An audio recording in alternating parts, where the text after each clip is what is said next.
Thanks to Mr. Robi Nugraha.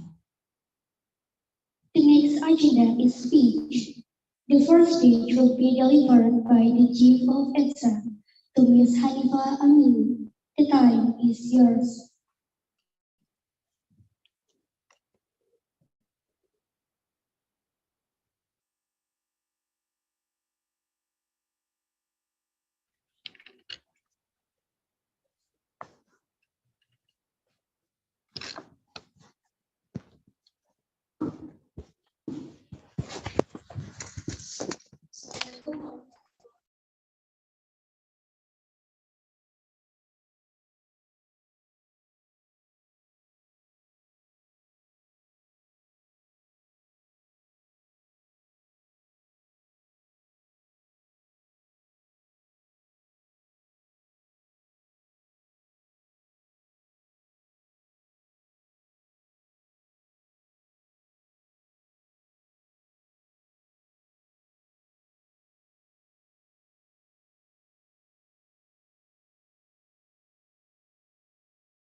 Thanks to Ms. Hanifa Amini.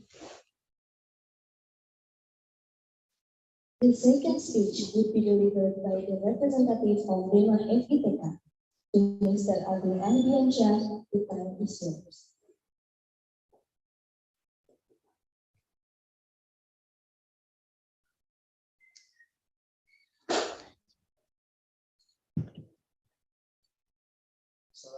Assalamualaikum warahmatullahi wabarakatuh.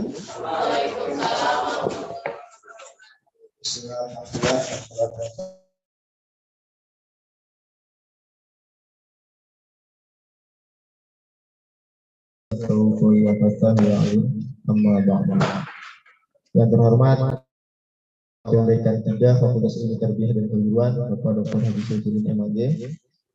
Yang terhormat Ketua Senat Mahasiswa atau yang mewakili Saudara Fajar Novian. Yang terhormat para dosen di lingkungan Tadbis Bahasa Inggris. Yang terhormat Ketua Umum ETSA Tung Hanifah Amini. Yang terhormat yang saya hormati Ketua Pelaksana kelas keempat Saudara Robi.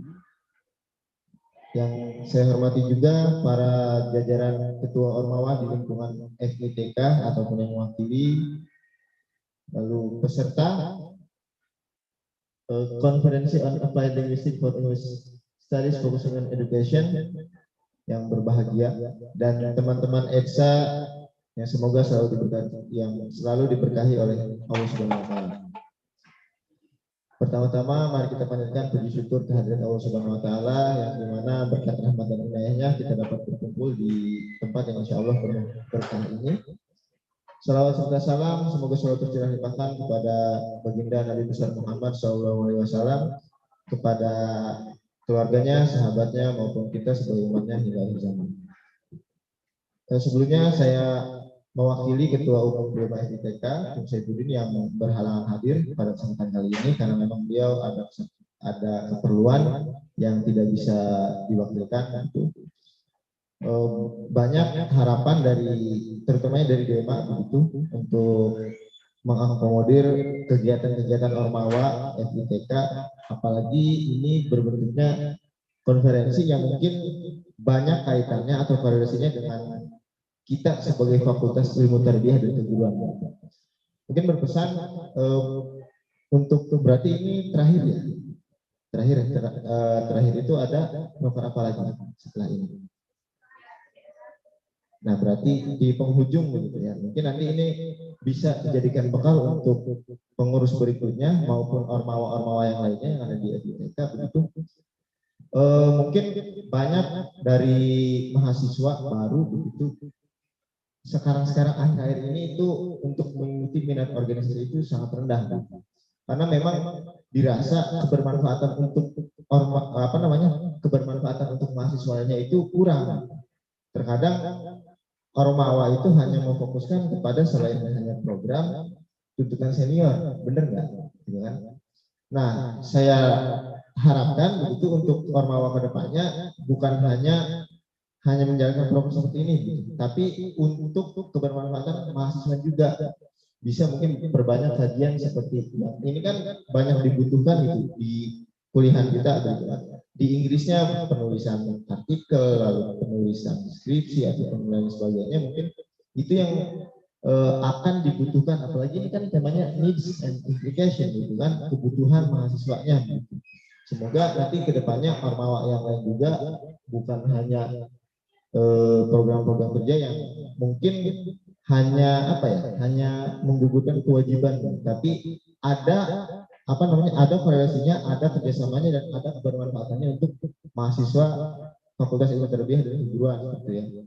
Mungkin cukup sekian. Semoga acara berjalan lancar dan hasilnya juga bisa bermanfaat untuk kebersamaan, apalagi khususnya di dunia pendidikan begitu, khususnya untuk juga jurusan bahasa Inggris. Semoga bisa menyusul ya, karena jurusan kemarin ya pendidikan bahasa Arab itu sudah terakreditasi A begitu ya.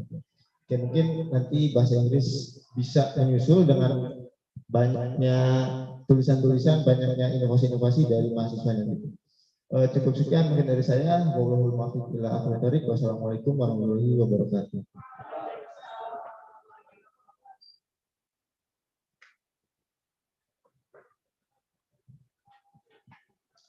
Thanks to Mr. Agung Ahdiansyah.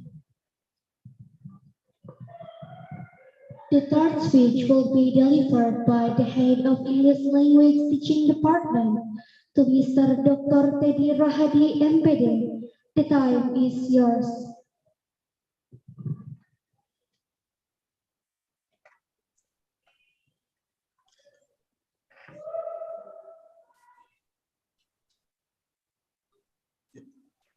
Assalamualaikum warahmatullahi wabarakatuh.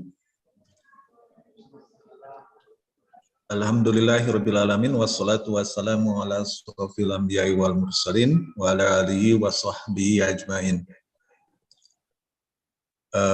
Yang terhormat Bapak Wakil Dekan ya, Dr. Haji Saifuddin MAG ya, dan jajaran SEMA, DEMA, juga Ketua EDSA, beserta krunya, dan terutama panitia ya yang sudah berusaha ya dengan sebaik-baiknya sehingga acara ini bisa terlaksana. Okay, yeah, the team in this COALESCE 20 seconds is really very urgent, which is related to the transformations, which is currently required, considering many factors, that have happened, particularly after COVID-19 pandemic. And also, we are coming to the industrial age of 4.0 or 5.0.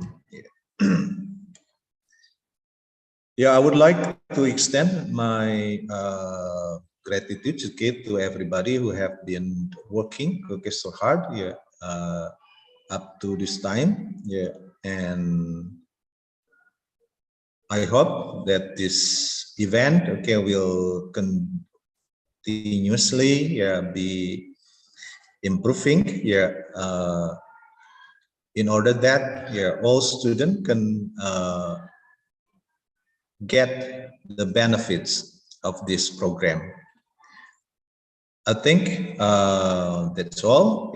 Thank you for everything that everybody have been contributed to the realizations of this program. That's all. Thank you very much. Assalamualaikum warahmatullahi wabarakatuh.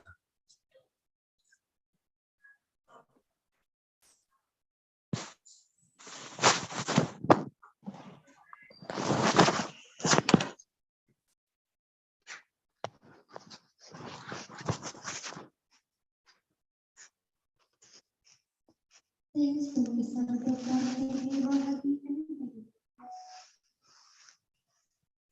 The last speech will be delivered by the Dean of Tarbiyah and Teacher Training Faculty and officially open this event. To Mr. Saifullah Agung, the time is yours.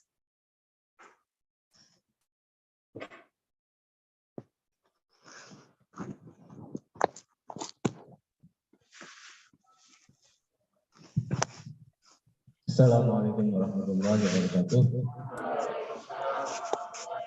Alhamdulillah wassalatu wassalamu ala Rasulillah wa ala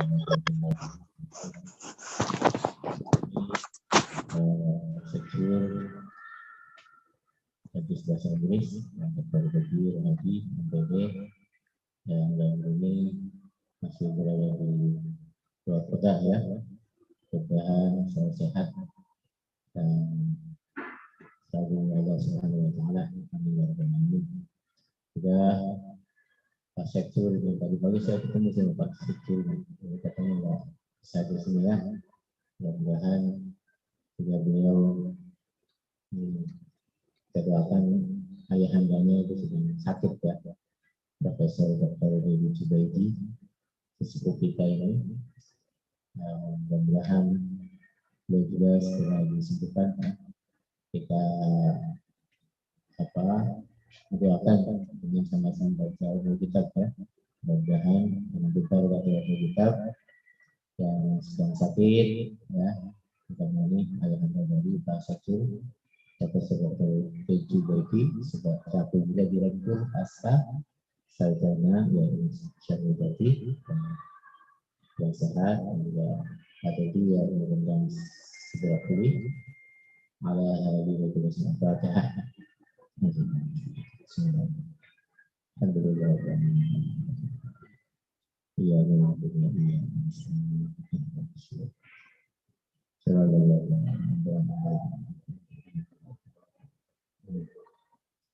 Yang saya banggakan dari SMA 5 BTK, Ketua EXA, Ketua Panitia, sudah segenap kita awal dari BTK, juga peserta dari kegiatan COALESCE yang keempat. Alhamdulillah tidak bisa bersua dan menjahah dan kondisi yang penuh barokah. Mudah-mudahan kita semua mendapatkan manfaat yang besar dalam acara COALESCE yang tempat ini. Salam dan salam selalu semoga selalu tercurahkan kepada junjungan Nabi besar Muhammad SAW, beserta keluarganya, para sahabatnya, dan muridnya dan Islam dan masyarakat. Pesan dari kanan, pertama mengucapkan penghargaan atas prestasi yang tingginya pada EXA yang telah melaksanakan kegiatan COALESCE yang keempat. Mudah-mudahan kegiatan ini yang setelah 2 tahun ya, berarti setelah 2 tahun kita off, berarti sekarang baru mulai lagi ya. Mudah-mudahan akan lebih semarak lagi karena dulu tahun berapa 2000 sebelum pandemi ya, itu cukup besar dilaksanakan di pasca sarjana lantai 3 ya. Atau COALESCE yang berapa itu? COALESCE yang ke-1 atau yang kedua? Yang kedua ya. Itu cukup meriah ya. Dan ini saya harapkan COALESCE ini kan sebenarnya sudah punya branding ya. Sudah punya branding. Maka brandingnya harus diteruskan ya. Brandingnya kan kalau yang lain-lain misalnya IKLA itu kan ini ya, event nasional tapi dalam bidang bahasa Arab. Dan ini sekarang penutupan juga Himabi juga dalam bahasa Indonesia. Itu sudah eventnya nasional. Kemudian PGMI kemarin sudah, PAI juga sudah. Memang kita dorong semua event-event itu sekarang harus tingkatnya nasional. Ya, kenapa? Karena itu akan membantu ya eviden dalam konteks akreditasi. Ya, jangan sampai kita hanya mengadakan kegiatan sifatnya lokal. Ya, sudah tidak zamannya. Sekarang harus tingkatnya nasional. Jadi kalau nasional minimal 3 provinsi. Nah, itu ada 3 provinsi. Nah, ini COALESCE sebenarnya sudah punya nama. Mungkin karena kita habis pandemi, mungkin masih belum pulih banget ya. Mudah-mudahan gaungnya akan lebih ini lagi ya, nanti diselenggarakan secara offline. Ini masih online ya, berarti secara online ya. Oke. Saya berharap memang setiap jurusan, setiap ormawa punya kekhasan masing-masing. Nah, di tingkat forum Wadek 3 itu sudah ada acara tingkat nasionalnya yaitu annual conference mahasiswa. Ya, jadi riset-riset mahasiswa itu bisa dikonferensikan sekarang. Tahun pertama ini kemarin di Salatiga. Alhamdulillah kita perwakilan dari bahasa Arab menjadi the best speaker ya di tingkat nasional. Nah, itu saya kira ini sejalan dengan COALESCE. Di tingkat nasional kita sudah ada annual conference riset mahasiswa ya. Sehingga nanti sangat inline ya dengan kegiatan-kegiatan yang semacam COALESCE ini. Idealnya sih sebenarnya di setiap ormawa punya jurnal mahasiswa, ya, atau katakanlah di bawah bimbingan jurusan, ya. Coba diinisiasi, ya, di EXA sudah ada jurnal itu. Maksud jurnal di tingkat mahasiswanya belum ya? Nah, tolong diinisiasi. Nah, artikel-artikel yang ada ini bisa diterbitkan. Artikel dari COALESCE ini kemudian bisa diterbitkan menjadi terbitan jurnal gitu. Saya berharap setiap ormawa itu nanti dibimbing oleh jurusan masing-masing mempunyai publikasi jurnal. Terus dari mana artikelnya? Artikelnya adalah hasil-hasil penelitian skripsi. Ya, hasil-hasil penelitian skripsi itu sangat banyak, ya bejibun malah. Bahkan mungkin kita kan kebanjiran artikel, yang karena itu kan kewajibannya dipublikasikan harusnya. Hanya untuk saat ini di RTPK baru sebatas membuat artikel jurnal dari skripsi, tapi tidak ada kewajiban untuk mempublishnya. Nah, ini kalau diinisiasi ada jurnal di tingkat Ormawa, jadi jurnalnya mahasiswa, itu sangat membantu tidak hanya dari mahasiswa, nanti juga karena hasil skripsi itu kan biasanya bimbingan dari pembimbing 1, pembimbing 2, ya, maka nanti itu bisa masuk itu penulisnya sendiri, kemudian pembimbing 1, pembimbing 2, itu sangat membantu juga karir dosennya juga. Karir dosennya kalau artikel bimbingannya itu dipublish ke jurnal, itu juga ada hukumnya. Hukumnya itu kalau jurnal yang tidak terakreditasi itu 10. Nanti dibagi dengan penulis pertama, misalnya biasanya 60%, penulis kedua itu 40, yang penting 100 ya. Jadi tapi yang besar itu adalah yang penulis pertama. Ya, kalau nggak salah 40 ya, 40%, nanti berarti sisanya 30. 40% berarti penulis pertama, 30, penulis kedua, penulis ketiga 30 juga. Jadi hukumnya itu lebih besar penulis pertama, yaitu si mahasiswanya itu sendiri. Ya, itu. Jadi saya mendorong ini hasil-hasil COALESCE ditindaklanjuti dengan publikasi, ya, tidak hanya dikonferensikan tapi juga dipublikasikan, ya, dengan jurnal. Ya. Itu saya kira ke depan mungkin nanti EDSA yang akan datang, ya, nanti di programnya ada program membentuk jurnal, ya, jurnal mahasiswa, karena nanti akan ada outputnya juga, ada konferensinya ada di tingkat nasionalnya, bahkan kemarin tingkat internasional, ya, karena ada speaker dari luar, ya. Jadi bisa lihat tahun depan rencananya akan di Medan. Nah, itu kan biaya delegasi yang tahun ini itu belum banyak dimanfaatkan, ya, tapi nanti insya Allah ini akan dimanfaatkan. Ada delegasi yang belum itu untuk ke Jogja. Nanti EDSA udah ambil belum?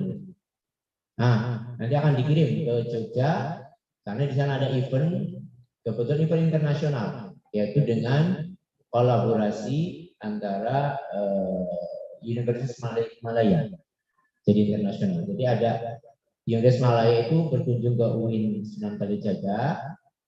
Nah, kemudian Forum Waduk 3 membuat acara melibatkan dari Forum Waduk 3 dari yayasan seluruh Indonesia nanti, sehingga kemudian nanti kita dapat eviden internasional, ya, sertifikat internasional, dan ini sangat penting sekali untuk akreditasi, ya. Salah satu indikator prodi yang unggul itu adalah prestasi mahasiswanya sudah internasional, ya, sudah internasional. Jadi makanya kita berpikir bagaimana kira-kira ada event internasional. Nah, saat ini kita belum bisa, kita baru berkolaborasi. Begitu yang belum, ini untuk sebagai informasi, yang belum delegasinya masih utuh, nanti saya kirim ke Jogja. Insya Allah tanggal 28 November ini, ya, tanggal 28, ya, sampai akhir itu. Yang saya sudah koordinasi dengan Dema, kira-kira yang nanti yang belum dana delegasinya belum digunakan, nanti digunakan untuk Jogja dalam pertemuan kolaborasi antara mahasiswa Universitas Malaya dengan kita, ya. Insya Allah kan banyak pengalaman nanti, apalagi ini yang EDSA karena berbahasa Inggris, nanti itu yang diharapkan, ya, harus berbasis, dia bisa ngomongnya berbahasa Inggris nanti untuk FGD-nya, gitu ya, sehingga nanti saya harapkan nanti ketua eksanya lah, paling tidak sebagai apresiasi ya, ketua eksanya yang berangkat. Karena cuma satu ya, delegasi ini kan hanya 2 juta ya, jadi kontribusinya segitu. Saja yang bisa saya sampaikan, sekedar beberapa informasi, dan mari kita buka acara COALESCE keempat ya, dengan temanya apa ini? Transformation of ELT in New Normal Needs and Implication. Dengan sama-sama membaca basmalah. Bismillahirrahmanirrahim.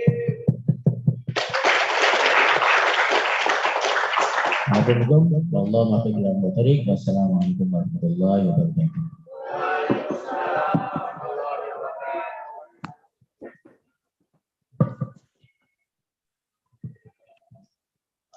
Thanks to Mr. Saifuddin MAG. Finally, we reach the end of opening ceremony. Let us have to Mr. Chandra Hendrawan to lead us in doa. To Mr. Chandra Hendrawan, the time is yours.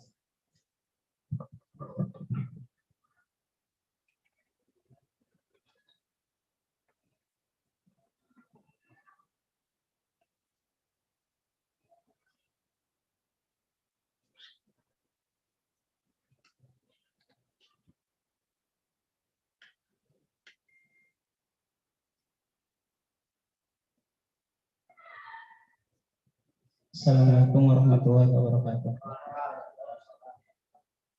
Bismillahirrahmanirrahim.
Assalamualaikum warahmatullahi wabarakatuh.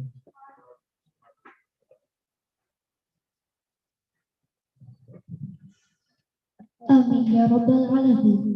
Thanks to Mr. Chandra Hendrawan. May Allah bless us.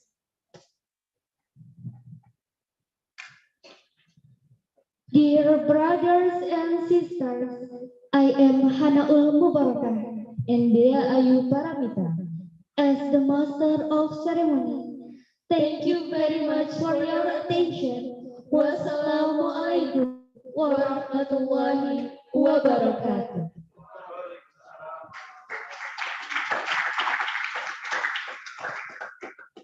Kepada seluruh tamu undangan dipersilakan untuk maju ke depan untuk melangsungkan sesi foto bersama.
baik, semuanya mohon perhatian.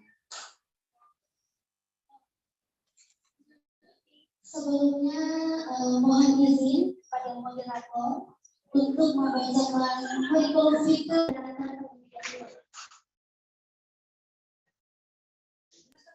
Moderator kita yang luar biasa ini bernama Listiana Ekawantiaku. Beliau lahir di Wonogiri pada tanggal 7 Juli tahun 1990. Pekerjaan atau jabatan beliau saat ini adalah dosen PNS atau asisten ahli.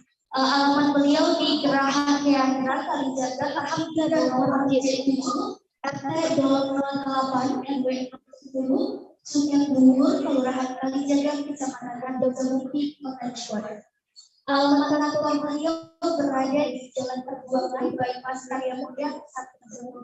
Apabila teman-teman beliau bisa melalui nomor ponsel 888-897 atau bisa melalui Listiana.id.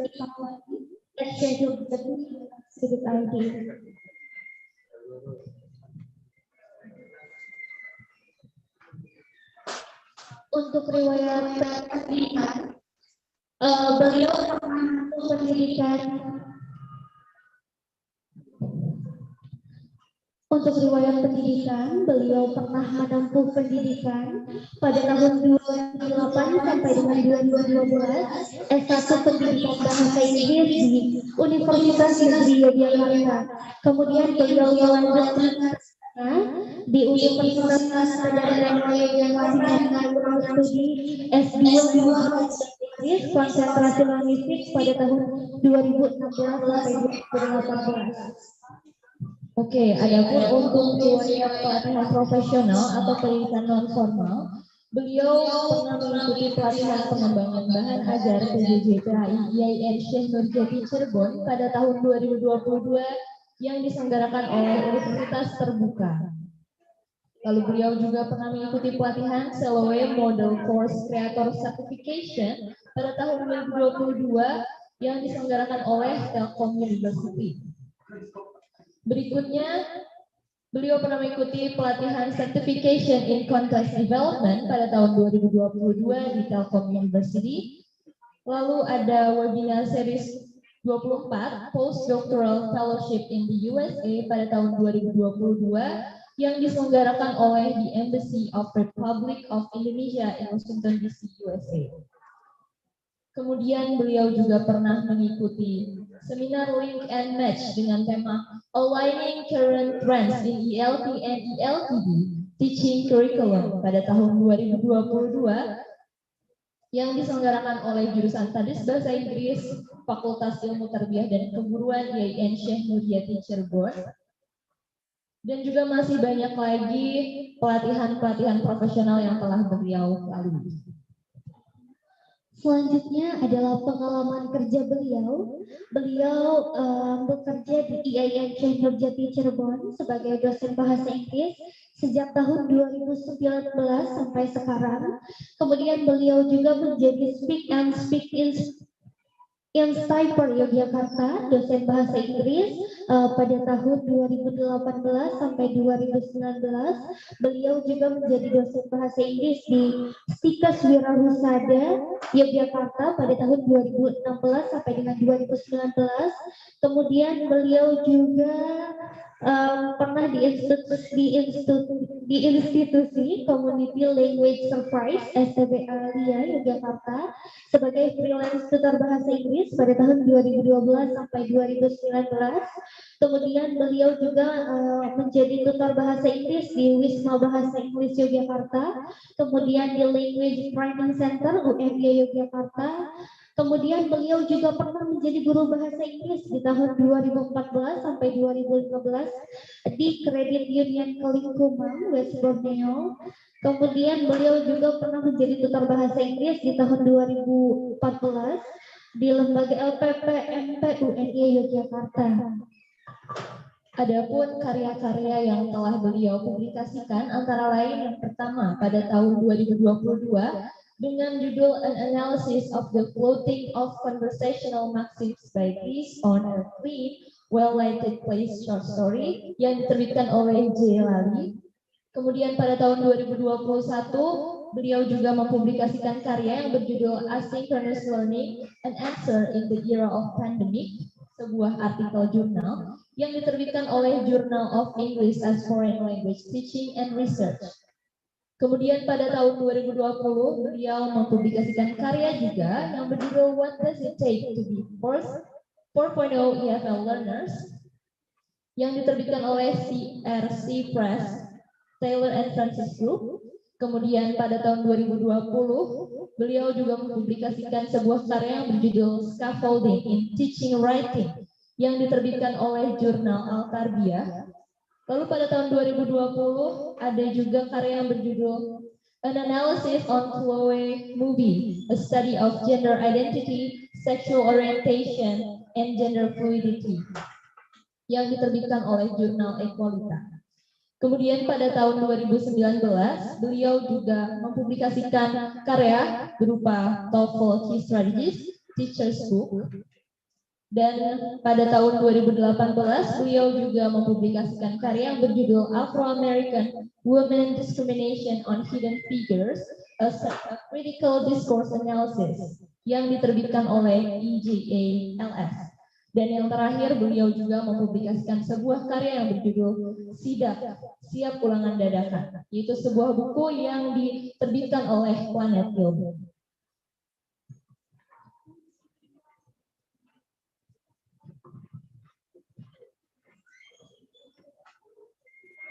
Adapun riwayat pengabdian beliau yaitu menjadi juri dance competition pada tahun 2022 di acara Ever Reunion 2022, lalu menjadi juri song cover pada tahun 2021 pada acara The 5th Special Anniversary English Call. Kemudian beliau juga pada acara Everlasting 2021 menjadi juri lomba esai. Dan juga beliau pernah menjadi juri lomba pidato bahasa asing pada tahun 2020 pada acara Action Fest. Beliau juga menjadi pembicara pada acara Correcting the TOEFL PBT Strategies pada tahun 2020 dan menjadi juri debat dalam acara VIA Cup pada tahun 2019. Adapun pengalaman organisasi atau kegiatan dan prestasi beliau adalah beliau pernah menjadi editor jurnal Al-Tarbiyah, jurnal pendidikan FITK IAIN Syenur Jati Cirebon pada tahun 2019 sampai dengan sekarang. Kemudian beliau juga menjadi pembina klub Melodic Angel TBI FITK IAIN Syenur Jati Cirebon pada tahun 2019 sampai dengan sekarang. Beliau juga menjadi editor dalam IJELS, Indonesian Journal of English Language Studies, Universitas Sanata Dharma pada tahun 2018. Kemudian beliau juga pernah menjadi pendidik kursus non-formal berkompeten LSKPKPPN pada tahun 2016. Kemudian beliau pernah mendapat penghargaan predikat cum laude UNY pada tahun 2012 dan beliau juga penerima beasiswa PPL for Bachelor's Degree di tahun 2009.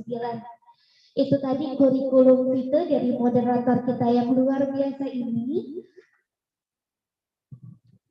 Untuk acara berikutnya yaitu webinar Fourth Class 2022, kami serahkan sepenuhnya kepada moderator.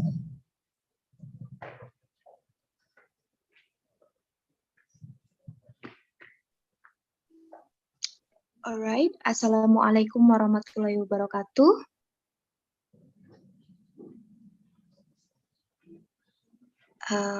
Can you hear my voice? Waalaikumsalam. Waalaikumsalam warahmatullahi wabarakatuh.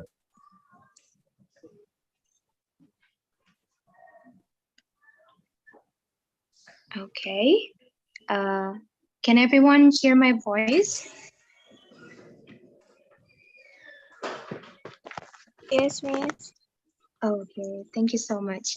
Right, so that was a very detailed introduction. Thank you for the MCs. And now I'm going to guide these discussion sessions. But before we start with our awesome speaker, the first speaker, the keynote speaker, let me announce some of the rules in this discussion. So first, so during the discussions, everyone or the audience is expected to mute your microphone. And later on, if you want to give questions, you can ask your questions in the end of the session after the presentation in the Q&A session. And the presentation will last for about 35 minutes. And after that, there will be a Q&A sessions. You may give your questions by raising your hand. And after we allow you to turn on your microphone, you may turn on your microphone or your video. Or you can also give your questions by typing your questions in the chat box. All right, so now we're going to move to the main session, which is the presentation from our honorable speaker. Yeah, so we're going to have Mr. Teddy Rohadi. Okay, so before he starts his presentation, let me read his CV first. All right. So the Honorable Dr. Teddy Rohadi, MPD, was born in Garut, March 9, 1968. He is a lecturer at IAIN Syekh Nurjati Cirebon, especially in English language teaching department. And he is currently the head of our beloved department. And talking about his educational background, he studied his undergraduate degree in Universitas Terbuka, majoring in English language teaching in 1993. And then he continued his master degree in Universitas Pendidikan Indonesia, majoring in English language teaching in 2003. And he got also a grant in Diploma TEFL from ILC Edinburgh University, UK, in teaching English as foreign language major. And he earned his doctorate degree from Universitas Negeri Jakarta in 2015. He was majoring language education.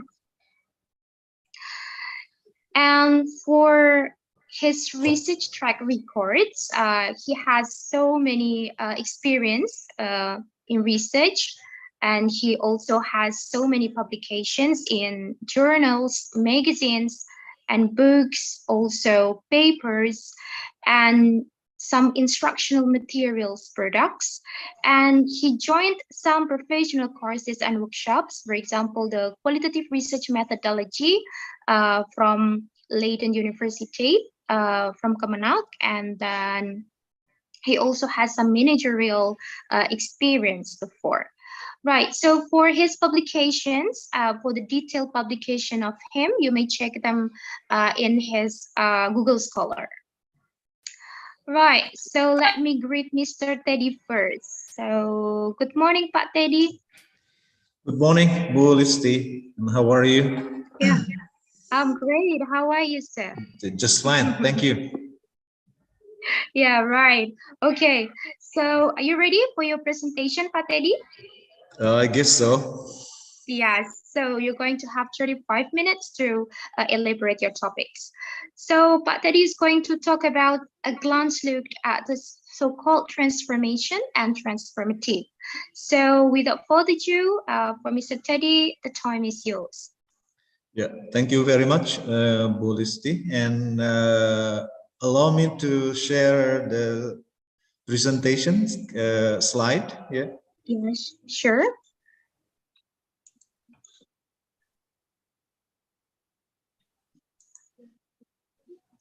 Can I share the screen from here, Bu Listi? Okay, so I tried and it seems to be disabled. Okay, dear committee, could you please?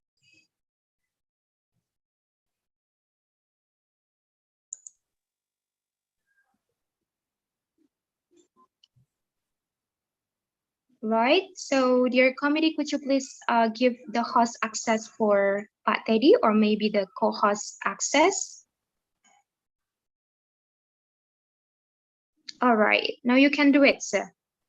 Okay, all right. Thank you very much, Bu Listi.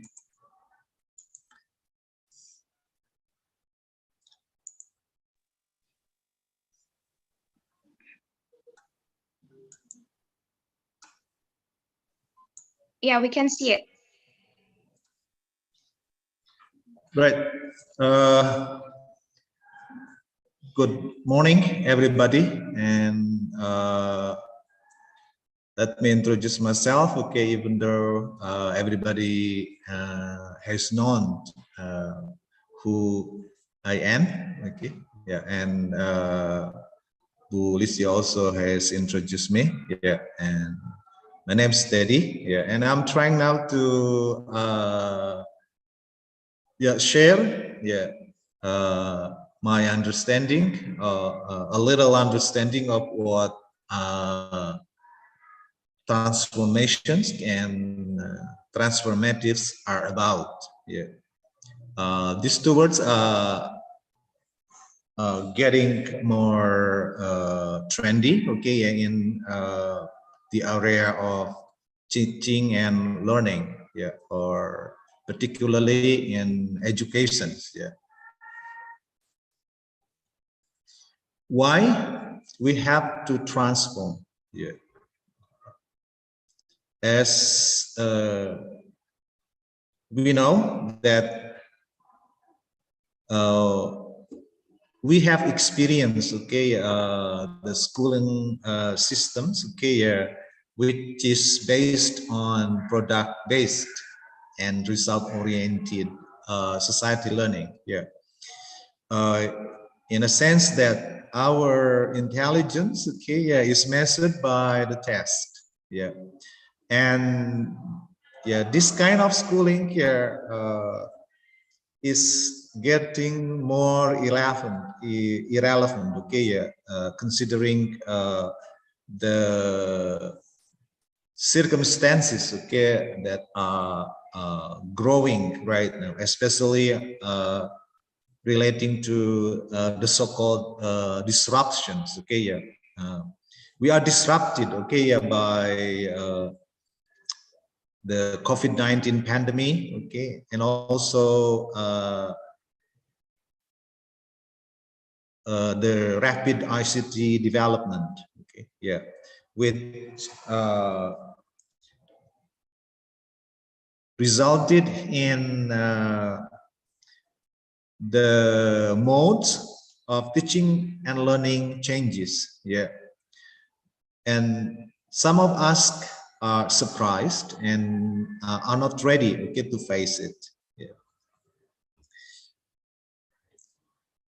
And I would like to provide you a flashback, okay? Yeah. Relating to what I have been explaining before, yeah, to why we need to transform, yeah. We have experiencing, okay, yeah, we have been experiencing, okay, two kinds of pedagogy, yeah. The transmissional and the transactional pedagogy, yeah. And now we are coming to, and we are promoting, okay, we are promoted, okay, yeah, by the government, okay, to be transformative, yeah.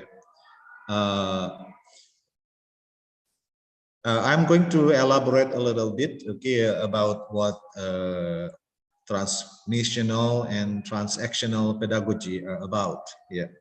And I'm going to talk more detail later on transformative pedagogy. Well, in transmissional or transferring pedagogy, okay, the emphasis is put on the teacher's superiority on the knowledge, okay? So all information here in the teaching and learning process is centered to the teachers. Yeah, curriculum is focused on subject matter, and then the freedom of the students, yeah, is limited. Yeah, I mean, no space for student daily life and context. Yeah, and then the materials, yeah, or the informations, okay, yeah, written in the course book, yeah, is organized in sequence, topics, and unit. Yeah, and then the teachers are requested to deliver, and students have to master them. Yeah. Then the outcome is simply to pass the test. Yeah, and by memorizing and mastering the transmitted information here. So it seems like black and white here. Yeah. Right. Let's continue, okay, to the second kind of pedagogy, which is transactional pedagogy. Yeah. In this pedagogy, yeah,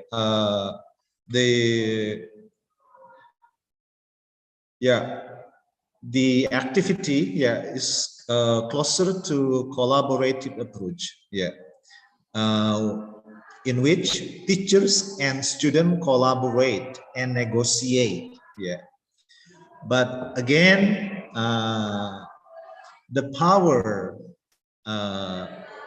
is still focused on the teachers. Yeah, so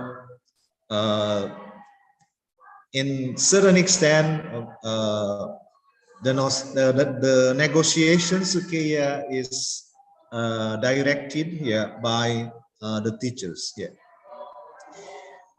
Talking about curriculum, yeah, it focuses on problem and solutions, yeah, yeah, by both teachers and students. Yeah, and then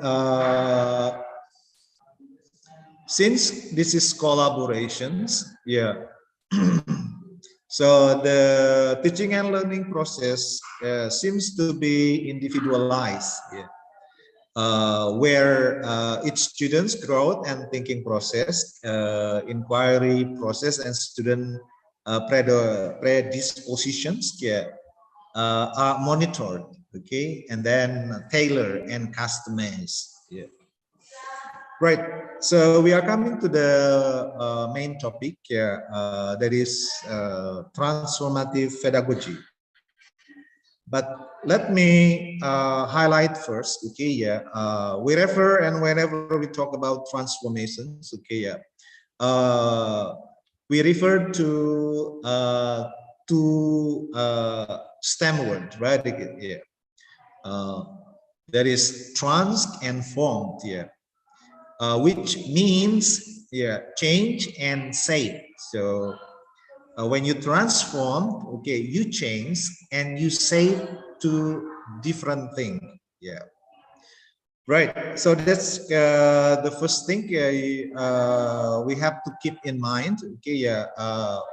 Wherever we talk about transformations, yeah, the basic meaning is change and save. Yeah, right. There are some tenets, okay, yeah, that characterize transformative pedagogy. Yeah. Transformative pedagogy is a philosophical construct. Yeah. Yeah, it's a kind of art of teaching. Yeah.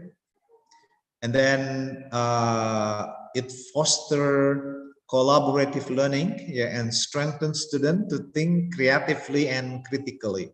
So the basis of transformative pedagogy are on creativity and criticality. Yeah. Then this pedagogy is a matter of fact, okay, a combinations of constructivist and critical strategy, yeah, which are intended to empower the students, yeah, empower the student to examine their existing experiences in order to develop a reflective base, and also to appreciate multiple perspective and critical consciousness. Yeah. All in all, yeah, transformative pedagogy focuses more on process of learning than the accumulations of knowledge. Yeah. Right. After talking about pedagogies, we will be go into more operational things, yeah, which is learning. Yeah. So what is transformative learning? Yeah. Yeah. Transformative learning, yeah, place the student at the center of learning. Yeah. And it helps learners, yeah, find their own, yeah, inner voice and power. Yeah. So after knowing, yeah, after realizing, okay, they have a voice and power, okay, they are expected, yeah, to bring change, okay, yeah, in their society and in they themselves. Yeah. Then teachers have to respect and have compassion for co-learners. Yeah. As I told you before, yeah, transformative, yeah, fosters collaborative. So teachers is a co-learners. Yeah. All ways of knowing are interconnected and enriched by each other. Yeah. So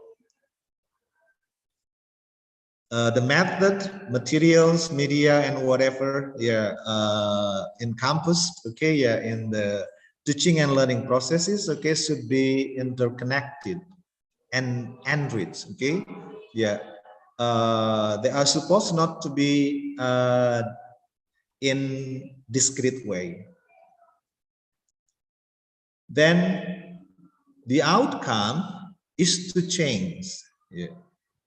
So when you learned, okay, with transformative way, yeah, the outcome is to change, to transfer learning into social action outside the classroom. Yeah.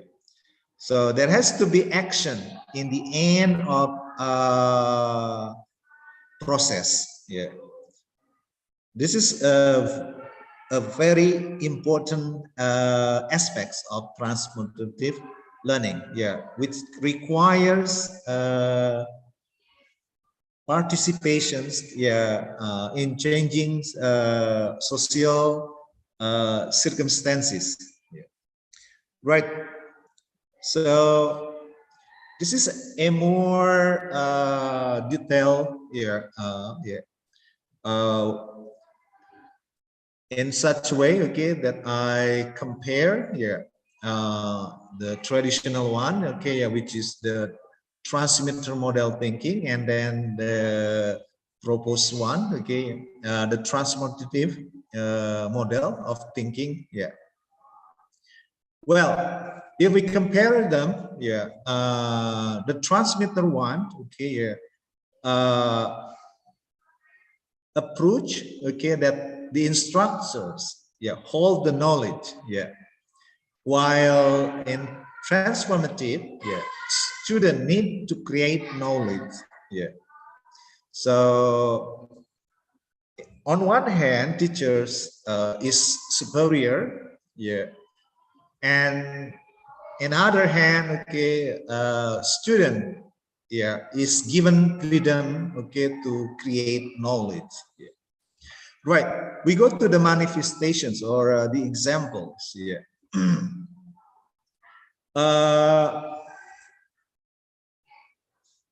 In transmitter, yeah, the teacher's questions and the student answers, yeah, And of course, the answers should be in line with what the teachers have been designed. Okay, yeah. On the contrary, yeah, on the transformative one, okay, student need to question their own, yeah, what is it? Knowledge, yeah. Then, of course, yeah, in the transformative one, yeah, the teachers must have all the answers. Unluckily, okay, on the transformative one, yeah, the teachers need to provide insightful, probing questions. Yeah, so the teachers is expected, okay, to be skillful, okay, yeah, in creating questions. Yeah, that can dig up, okay, yeah, the awareness of the students. Yeah, right. The next is my experiences are the most valuable for providing insight. Yeah. So the transmitter one experiences are the focus. Yeah. And it is the status quo. But then on the transformative one, yeah, I need to provide questions and experience, okay, yeah, which can help, yeah, can help students to find, yeah, their insight and their selves, yeah. Right. In transmitter, yeah,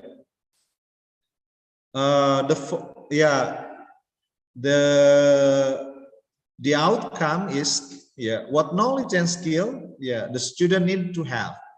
While on transformative model, yeah, of thinking, yeah, it focuses on probing questions. Okay, yeah, and what questions, yeah, the students need to answer by themselves. Yeah.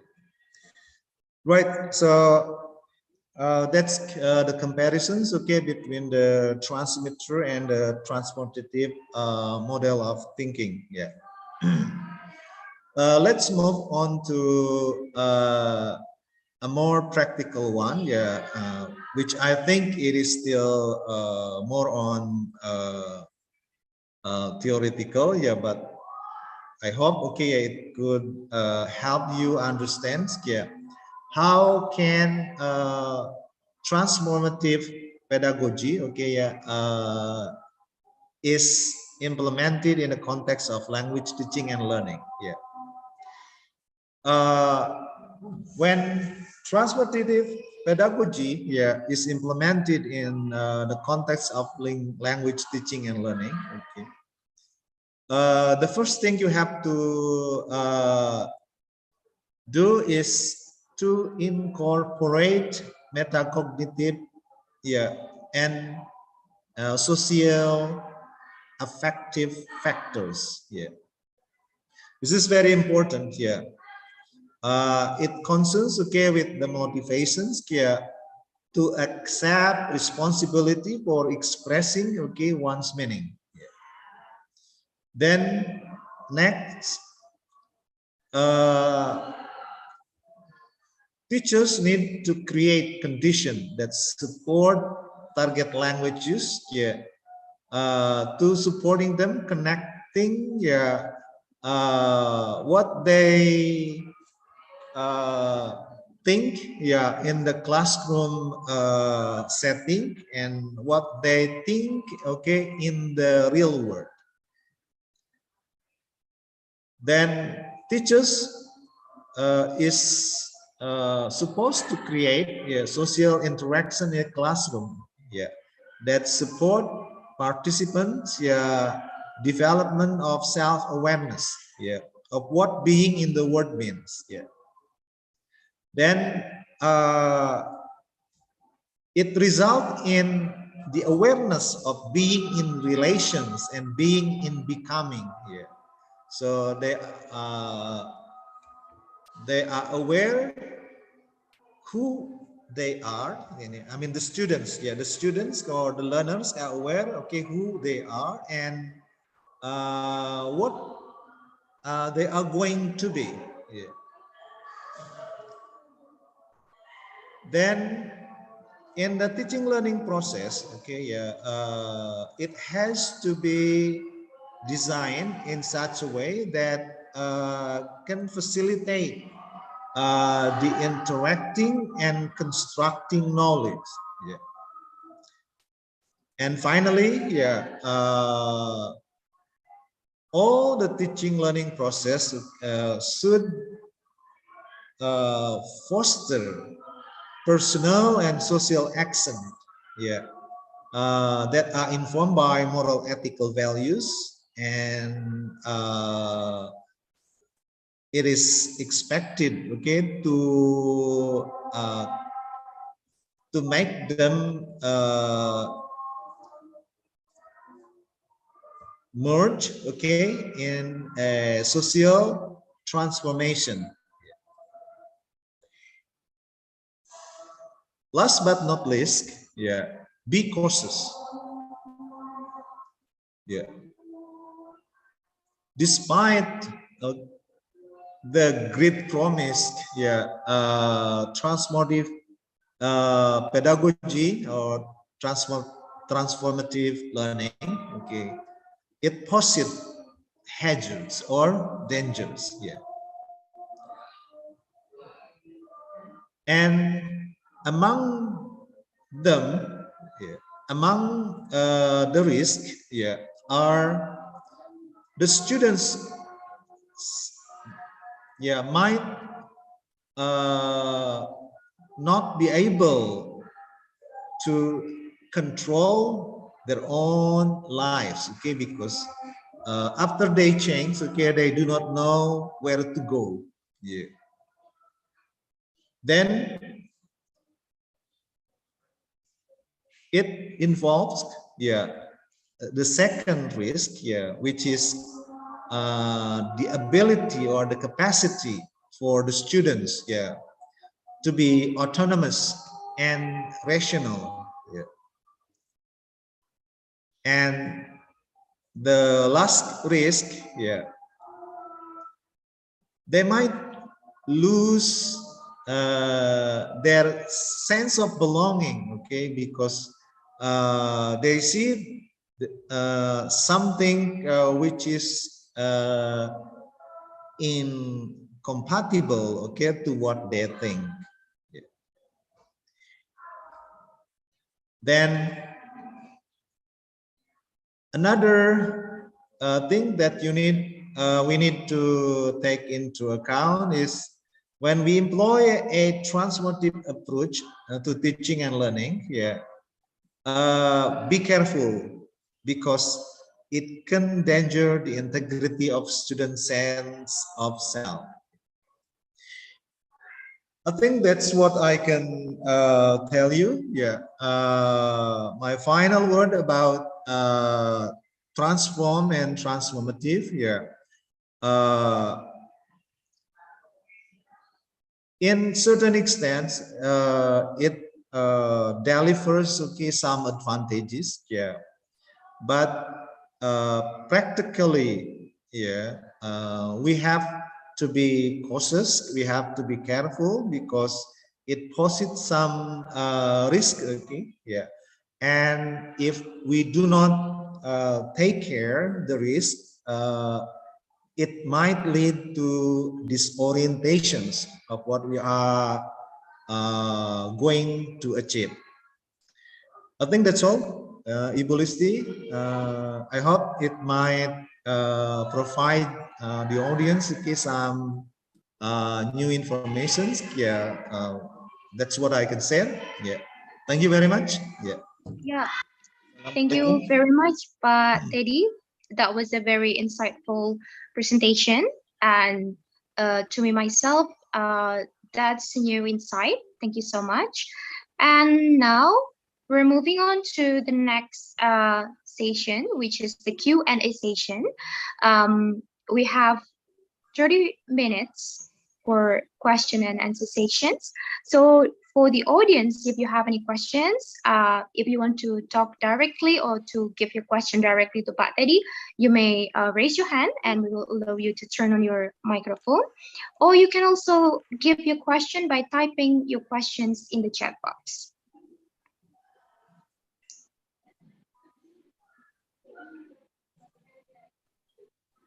All right. Is there any questions?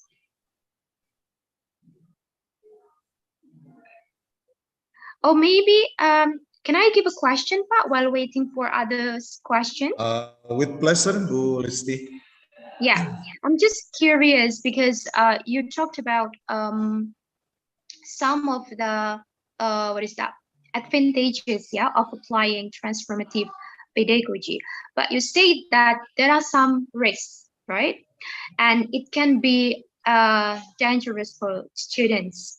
And with those consequences, how can we, as teachers, minimize the dangers of applying transformative pedagogy?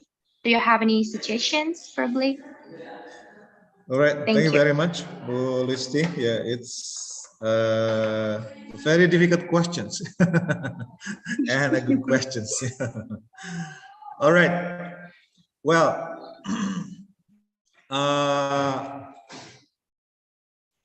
there has to be an anticipations, okay, before we implement this kind of pedagogy, okay, yeah, because this pedagogy requires the so-called ecosystem, yeah.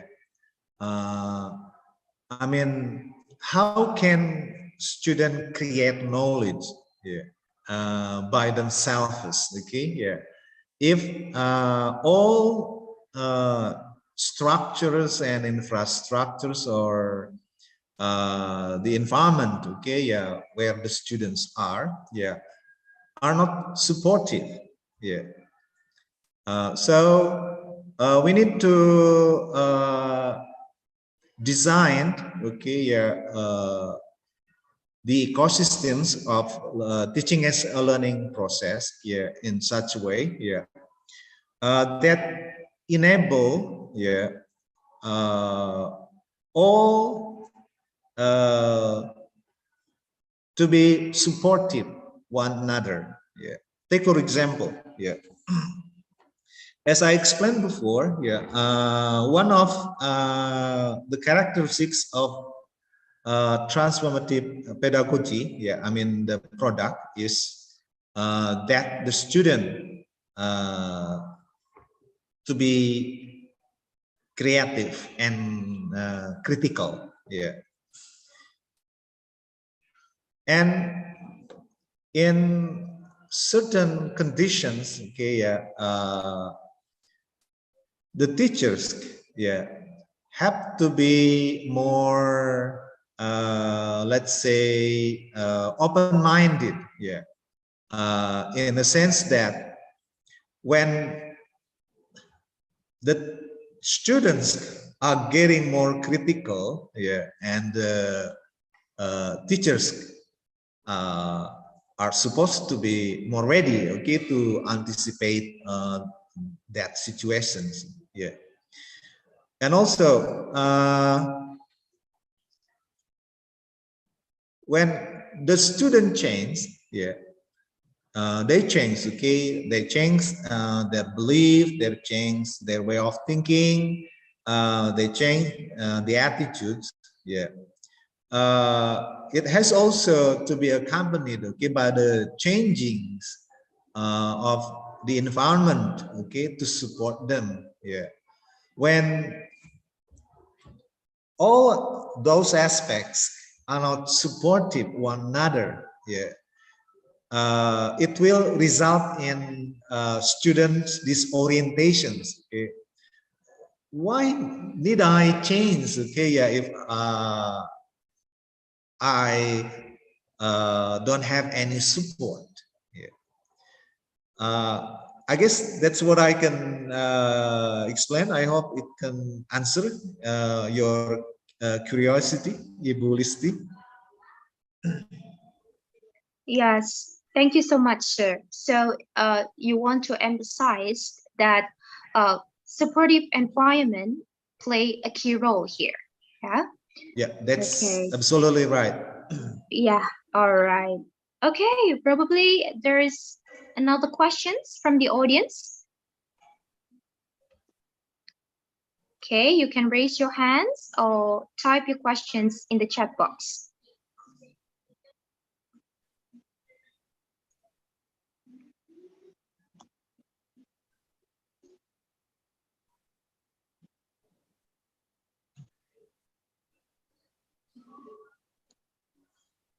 Okay.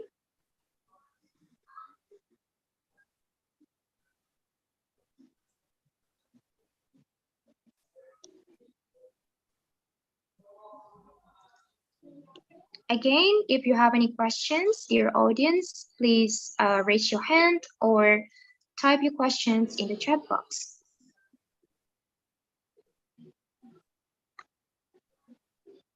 I guess this topic is interesting, yeah, and I guess probably in your courses you may not find it yet, yeah. So if you have some curiosity, it's a time for you to give the questions, and we have the expert here to answer you.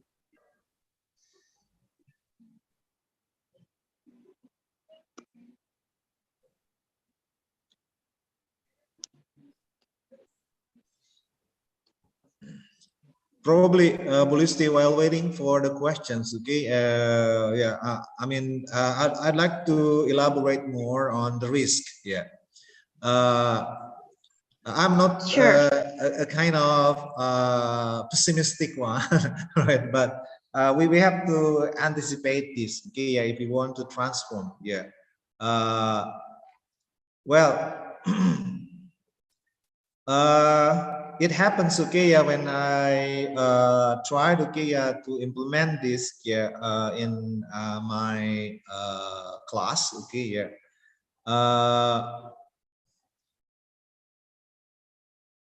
The cultures, yeah, the culture of the students are also another factor, okay, that might, what is it, make the program of transformations, okay, to be what is it, failing, yeah. They sometimes, okay, do not want to change, okay, because they feel that they are already comfortable, okay, with what they think, with what they behave, okay, and then with what yeah, the society performs, yeah, and yeah, there are yeah, some hindrances, okay, yeah, in applying of transformative learning, yeah. But what I find it hard, okay, yeah, to handle is the unwillingness to change, okay, that they feel they are already comfortable, okay, with what they are and how they are, okay, yeah. And they don't want to change anymore, yeah. This is the way I live, okay, and then I don't want to be risking my life, okay, by criticizing the misbehaving activities in the society, yeah. So just be happy, okay, and then do what I can do, right? That's something, yeah, they say.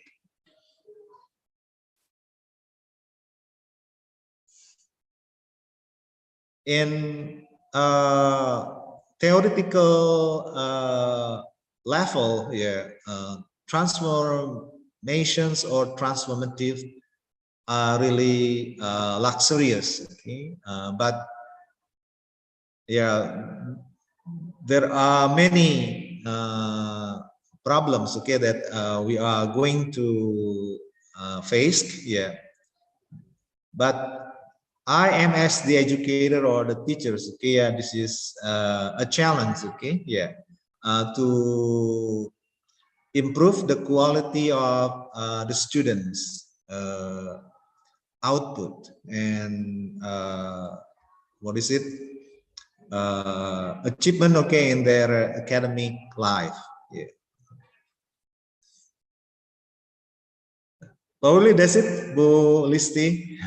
Yes, thank you, sir. So that was coming to my mind before. So what about some students who were reluctant to change, for example, they are already feeling comfortable in their comfort zone, for example, they're afraid, or maybe there are some other obstacles, yeah, and I myself find it in classes, right? Okay, so, but that will be a challenge, yeah, sir, a challenge Yes, that's for right.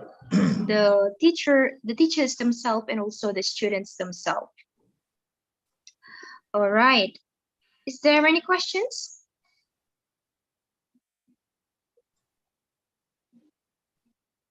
Okay. So, may I clarify one more thing, sir? I'm just Oh, curious. that's okay. It's like a private station, Oh, isn't okay, it? okay, no problem. All right. Yeah. So, talking about the outcome of transformative learning, you previously mentioned about the social actions. That's right. So, later, they will,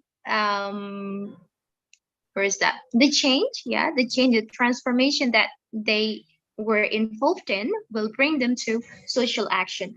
Probably you could elaborate more about that, sir? Or maybe you can give a concrete example on that? Thank you. All right. Uh, yeah. Let me give you example. Okay. Yeah. When I once, okay, yeah, I provided kinds of trainings. Okay. Yeah. For teachers. Yeah. How values, okay, are incorporated, okay, yeah, in the teachings and learning. Yeah. Take for example, yeah, at the time I provided a text of Malim Kundang, yeah,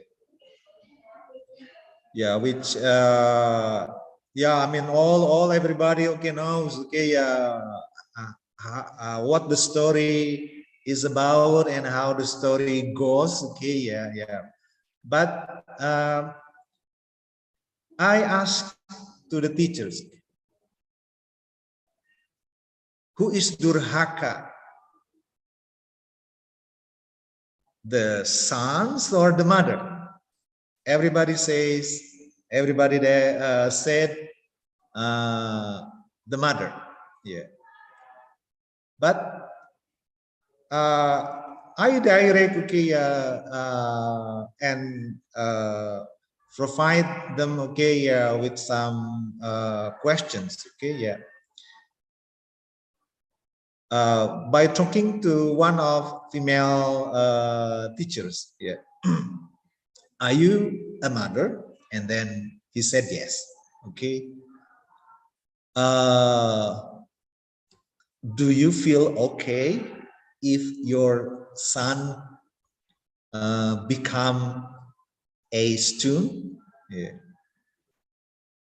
And then he said, no, I don't want to.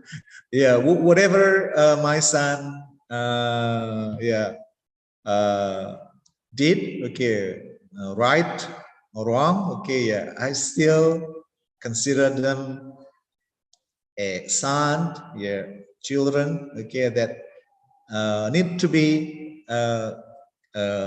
taken care. Yeah, right. So from that, okay, I provide what is it? An insight. Okay, yeah, that when we teach language, we can also relate it into values that are or stigma or stereotypes, okay, that are designs or made, okay, by the society. Yeah, so I try to change, okay, that stereotype. Okay, yeah, yeah, who's wrong in that case? Okay, the mother or the sons? Okay, so so I try to make them think critically. Okay, not accepting it or taking it as or for granted. Yeah, so they need to think twice or more. Okay, yeah, and hopefully thinking in critical way. That's one of the example, Policy. Probably, okay, it could provide a more practical things. Okay, yeah, how to elaborate. Yeah, yeah, and from that moment, okay, yeah, the female teachers, okay, yeah, that I talked to, okay, in the sessions of the class, okay, yeah, several days later, okay, yeah, told me that she changed, okay, yeah, their ways of teachings, okay, yeah, their students in their classrooms. So that is one of the examples of what is it? The change, okay, yeah. So the output is the change, okay, yeah. So and the change here, yeah, yeah, will yeah, disturb, okay, yeah, their current and their existing belief. Yeah, and as Bulisi told just now, okay, yeah, their comfort zones, okay, yeah, but they have to be willing to do it, okay, because this is transform, okay, change and safe. Yeah.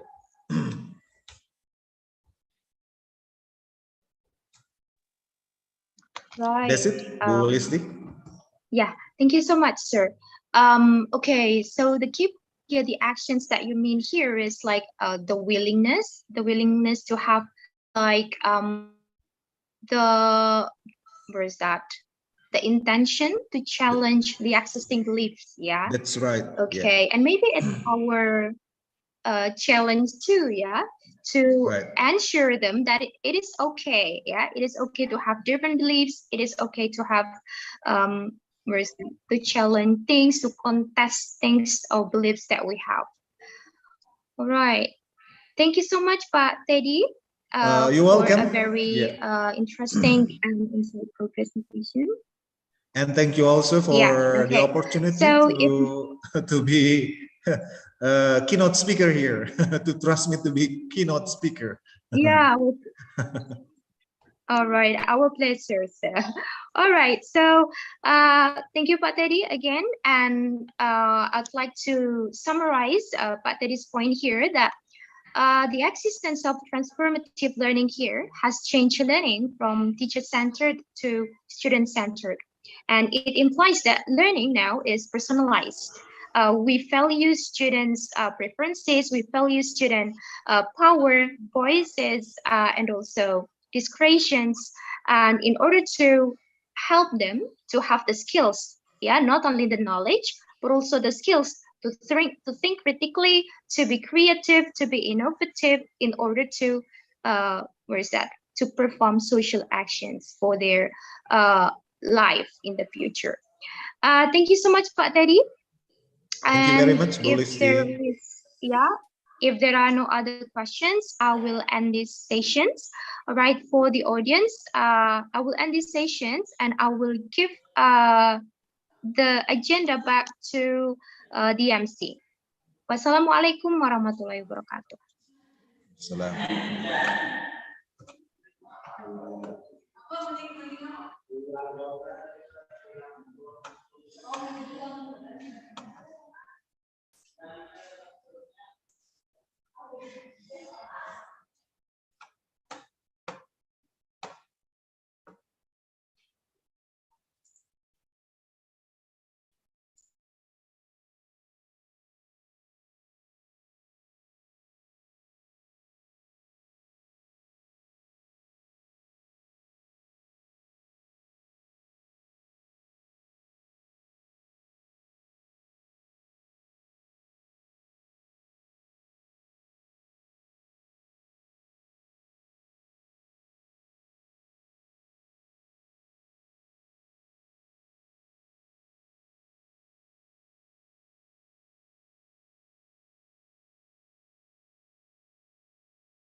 And then the agenda after.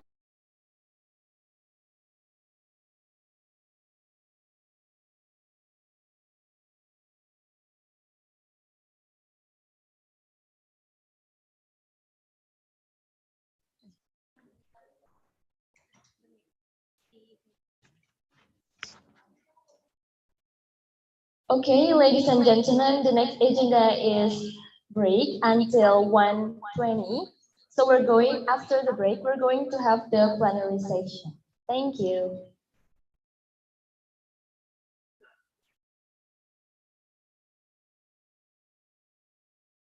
For all of the presenters, please be prepared.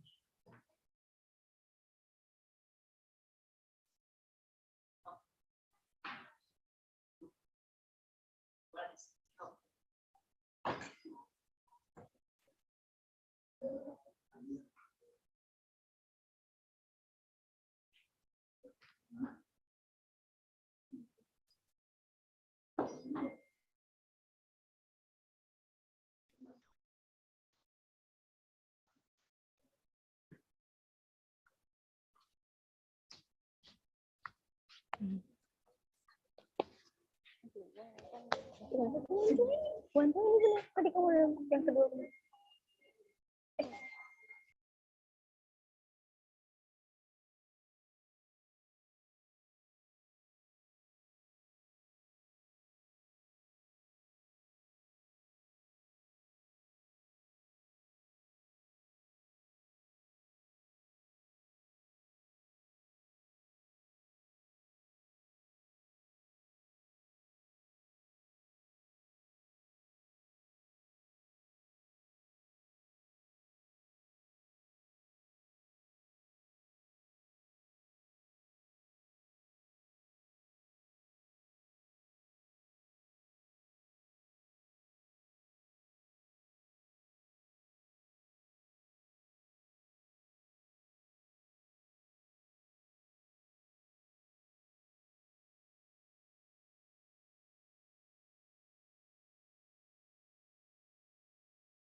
Ayo.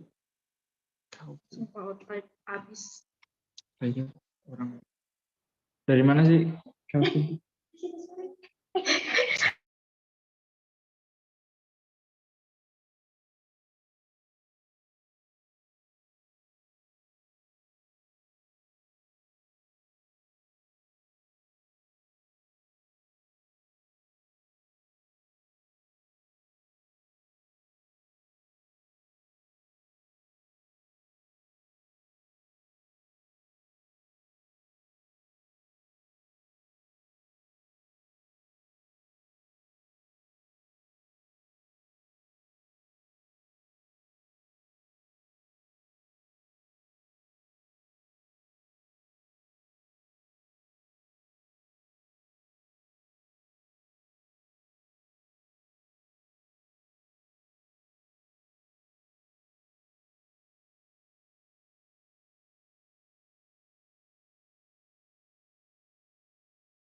Oh,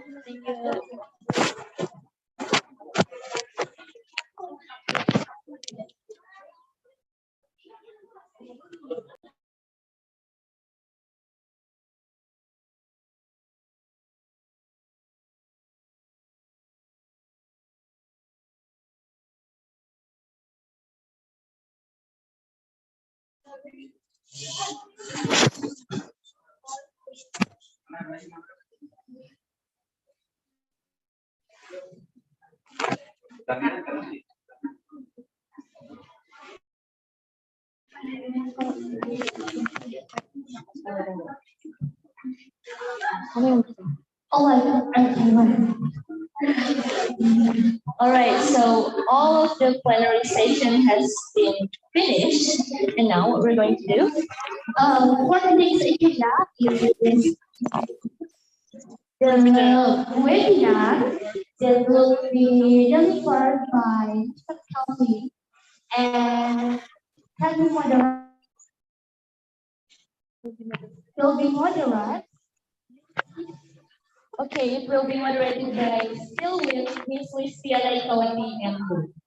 Now the next agenda will be given fully to our moderator. To Miss Listiana Ikawati and Bu, the time is yours.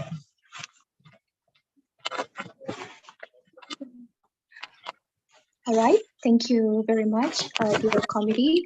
Assalamualaikum warahmatullahi wabarakatuh. Okay, can you hear me?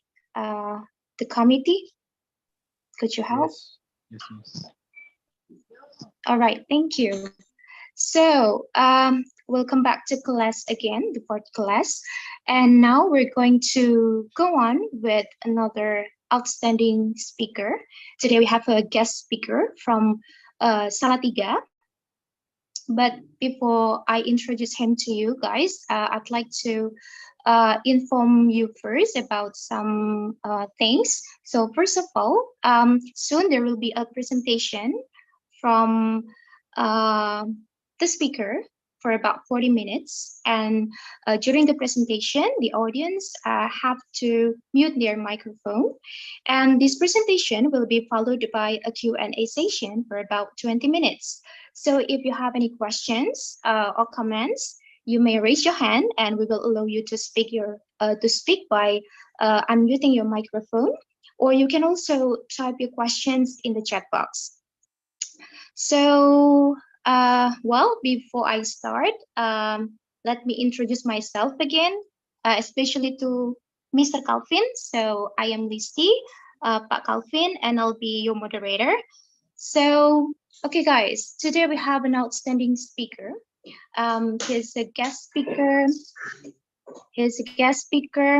From Salatiga, but I will read his CV first. So today we have Mr. Justinus Calvin Gaimali. He's a researcher and a lecturer in the English Language Education Program at Universitas Kristen Satya Wacana in Salatiga, Indonesia. And he's currently a board member of ITEL. I'm sure that you are familiar with this, guys. Indonesia Technology Enhanced Language Learning. And he's also a recipient of the Fulbright Dikti Indonesia Scholarship. And Mr. Calvin earned his PhD in Language, Literacy, and Technology Education from Washington State University, USA. By the way, talking about his educational background, he took his undergraduate degree in Sanata Dharma University in 2011, and he also earned his master degree in the same university in 2014. He has so many publications, and the latest journal that he published was EFL Students' Experiences in Learning Call through Project-Based Instructions. And the latest book of him that I'm reading at the moment, if I'm not mistaken, the title is Simple Technology to Support Research. And I would say that It's a must-have book for researchers, and I will definitely recommend this for my students later on. Maybe Mr. Calvin will explain further about this. Okay, so let me greet Mr. Calvin first. So good afternoon, Mr. Calvin. Can you hear me okay? Yeah, Can you okay, hear me? can. Okay. Now it's clearer. Thank you. Yeah. So nice to meet you, Mr. Calvin. Nice to meet you, Bulisti, and everybody. Hi, good afternoon. Greetings from Salatiga. Yeah, thank you so much. So how are you? I'm doing great, Bulisti. How are you, Bulisti? Great. Thank you so much. Okay, so Mr. Calvin is going to talk about supportive friendship in English language teaching. I'm sure that you are interested to learn from him a lot, yeah? All right, so without further ado, let's welcome Mr. Calvin. Time is yours. Okay, thank you, Bulisti. Allow me to share my screen for a second. All right, maybe the committee can help to give him the access. Yeah, I can share screen. Okay, let me share this.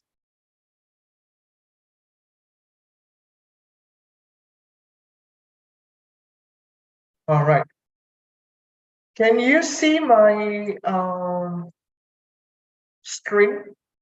Yes, we can see your screen. Okay, you can see my screen and you can hear my voice. Okay. Yeah. So, selamat siang Ibu Bapak semuanya. So, good afternoon everybody, all presenters of the conference, participants, and also committees. And yeah, thank you very much for inviting me and also coming to my session today. Yeah, so in this opportunity, I would like to share actually my experiences, and also stories in doing what I call as supportive friendship, Okay, so actually I did this activity with my dissertation research advisor at that time back in the year 2019 and until 2021. Yeah, at the time when I was still doing my graduate study at Worcester State University. And yeah, I just hope that this presentation later on, what I would like to share today, can also give you some ideas. Hopefully practical ideas about how you can enhance your teaching and learning practices and also performances in the classroom, especially in a creative way, in a different way. Okay. Especially in this post-pandemic era, when I believe that you have the face-to-face class already, your students have already come to your class, and you have the face-to-face instructions in the classroom. Okay, and later on, if you have questions or ideas to share, something to comments, then feel free to type your questions, your ideas in the chat box. Then I'll try my best to respond to them after my session. Okay. All right. I'm going to start with this story. Okay. So as a lecturer in an English language education program, I think the same program, we have the same program here in university, in my university here in Salatiga, that at the end of every semester, I always receive my students' evaluation about my overall teaching performances. Okay. And for your information, brief information here, that the evaluation is conducted by the university in a way that my students fill out an online evaluation form through Google Form technology. Okay. But then for information, before the pandemic, then some of my students, like the committee of this evaluation thing, then they came to my class and distributed the printed questionnaire asking about how I teach my students in all the classes that I teach in that particular semester.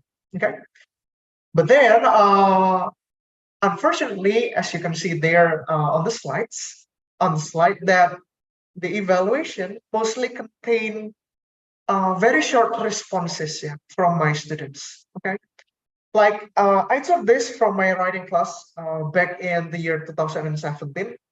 So it was a time before I went to the US to do my graduate study. And yeah, some of my students wrote these statements, as you can see on the slide. Yeah, like, don't be too serious, just relax, Mr. Calvin.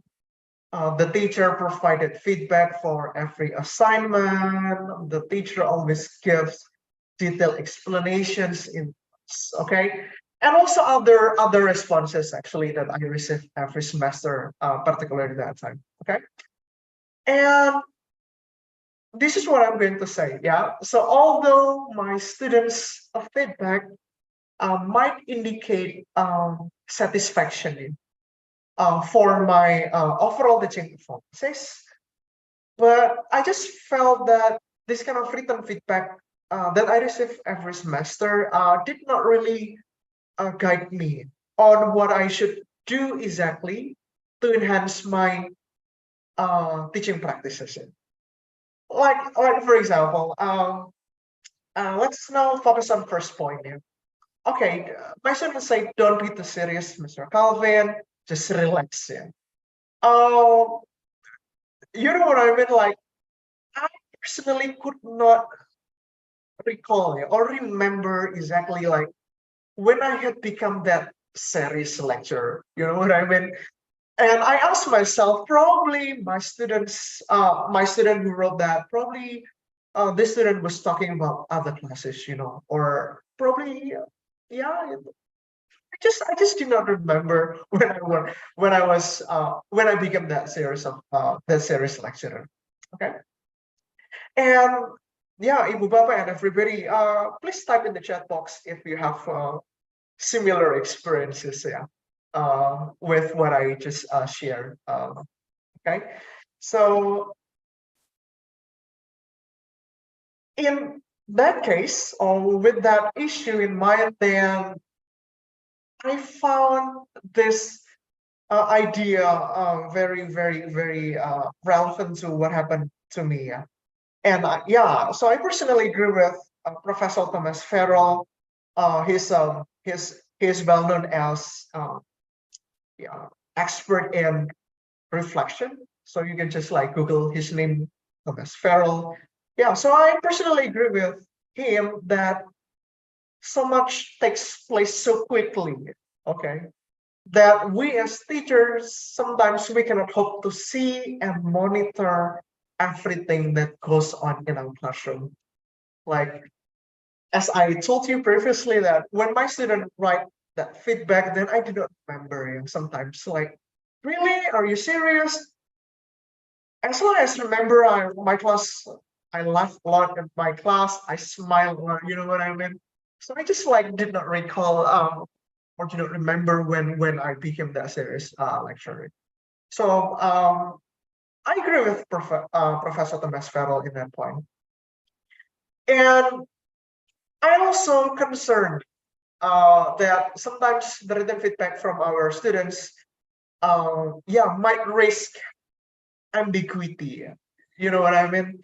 And might not be able to evaluate our teaching performances in detail. Yeah. Okay.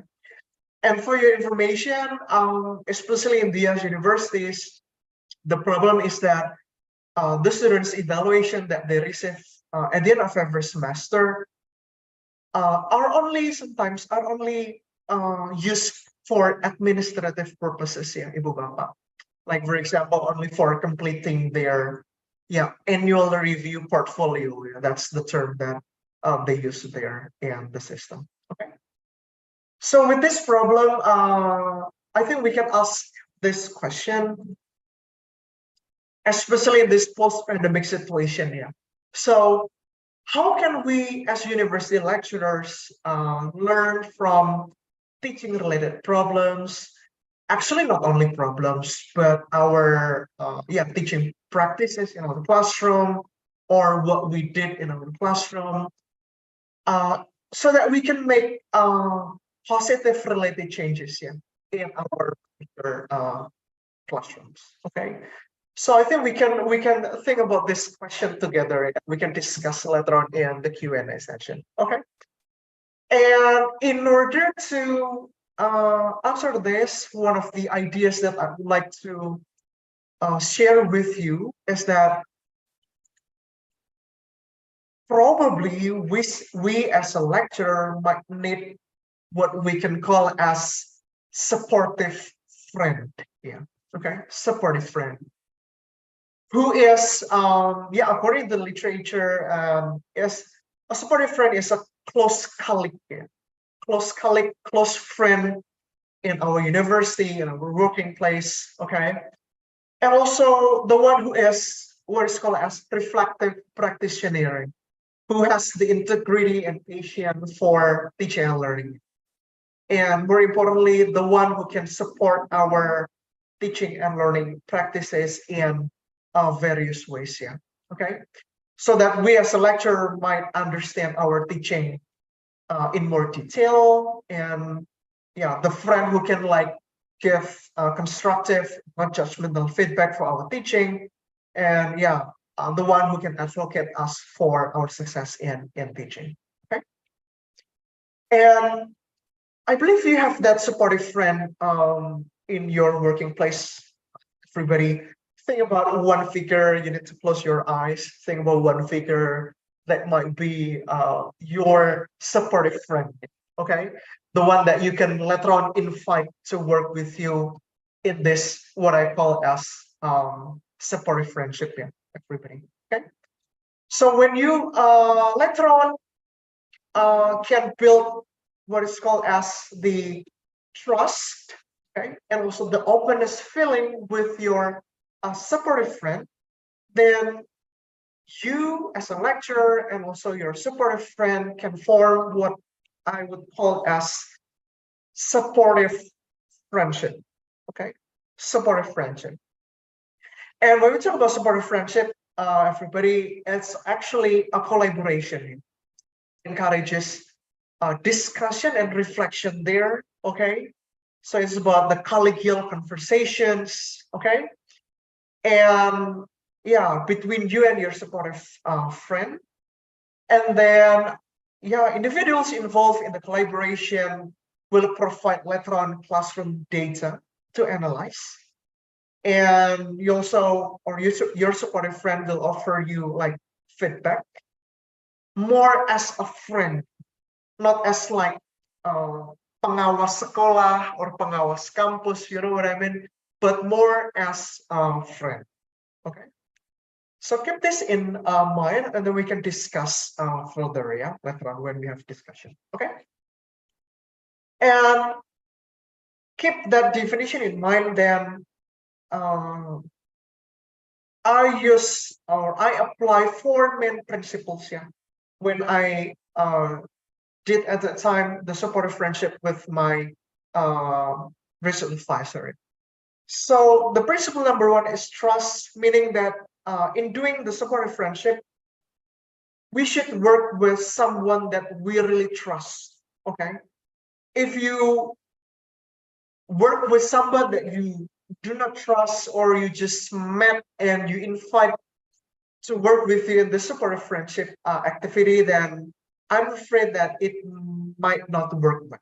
Okay, so think about that.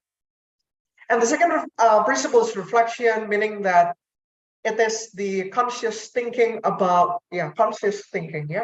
about what we are doing in our classroom, or teaching practices, what we say to our students, okay? And also why we are doing those particular activities, okay? So that's reflection.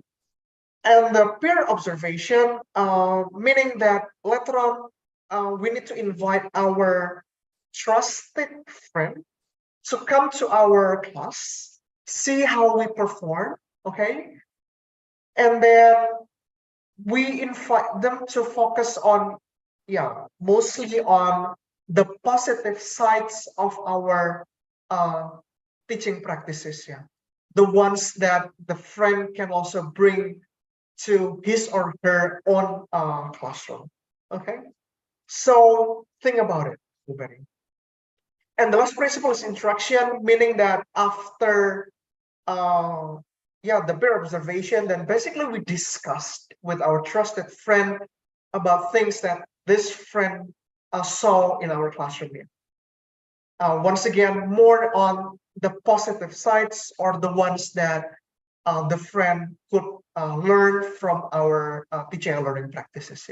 So we do not focus on the negative sides, that your teaching is bad. You know what I mean? You cannot teach this. Your voice is very low. No, but focusing more on the positive sides of our teaching and learning practices.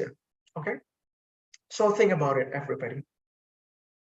And those are the four main principles. And let me talk a little bit about this, everybody. So at that time, when I did this supportive friendship, I involved my dissertation research advisor. Why? Because he was the one that I knew very well. Okay, so I communicated with him a lot. Because he was my dissertation research advisor, so I met him regularly, and we could build the trust with one another. Okay, and for your information, in this supportive friendship activity, my professor role was as the observed lecturer. The observed lecturer. Okay, and me here at that time, I became the supportive friend for my professor. Okay, and again, or in addition, I was also the one who initiated the critical friendship project. Okay, and I observed and video recorded my professor classroom sessions for meetings, everybody. Okay. What I mean by initiated the supportive friendship project. So I explained what the supportive friendship is to them at the time, and also explain to him about the roles that we would like to have in this supportive friendship activity. Okay, and one thing that I would like to hear, one thing that I would like to highlight here is that when I explained these roles to my professor, then I also say that during the supportive friendship, I will not position myself as a more knowledgeable person than my professor.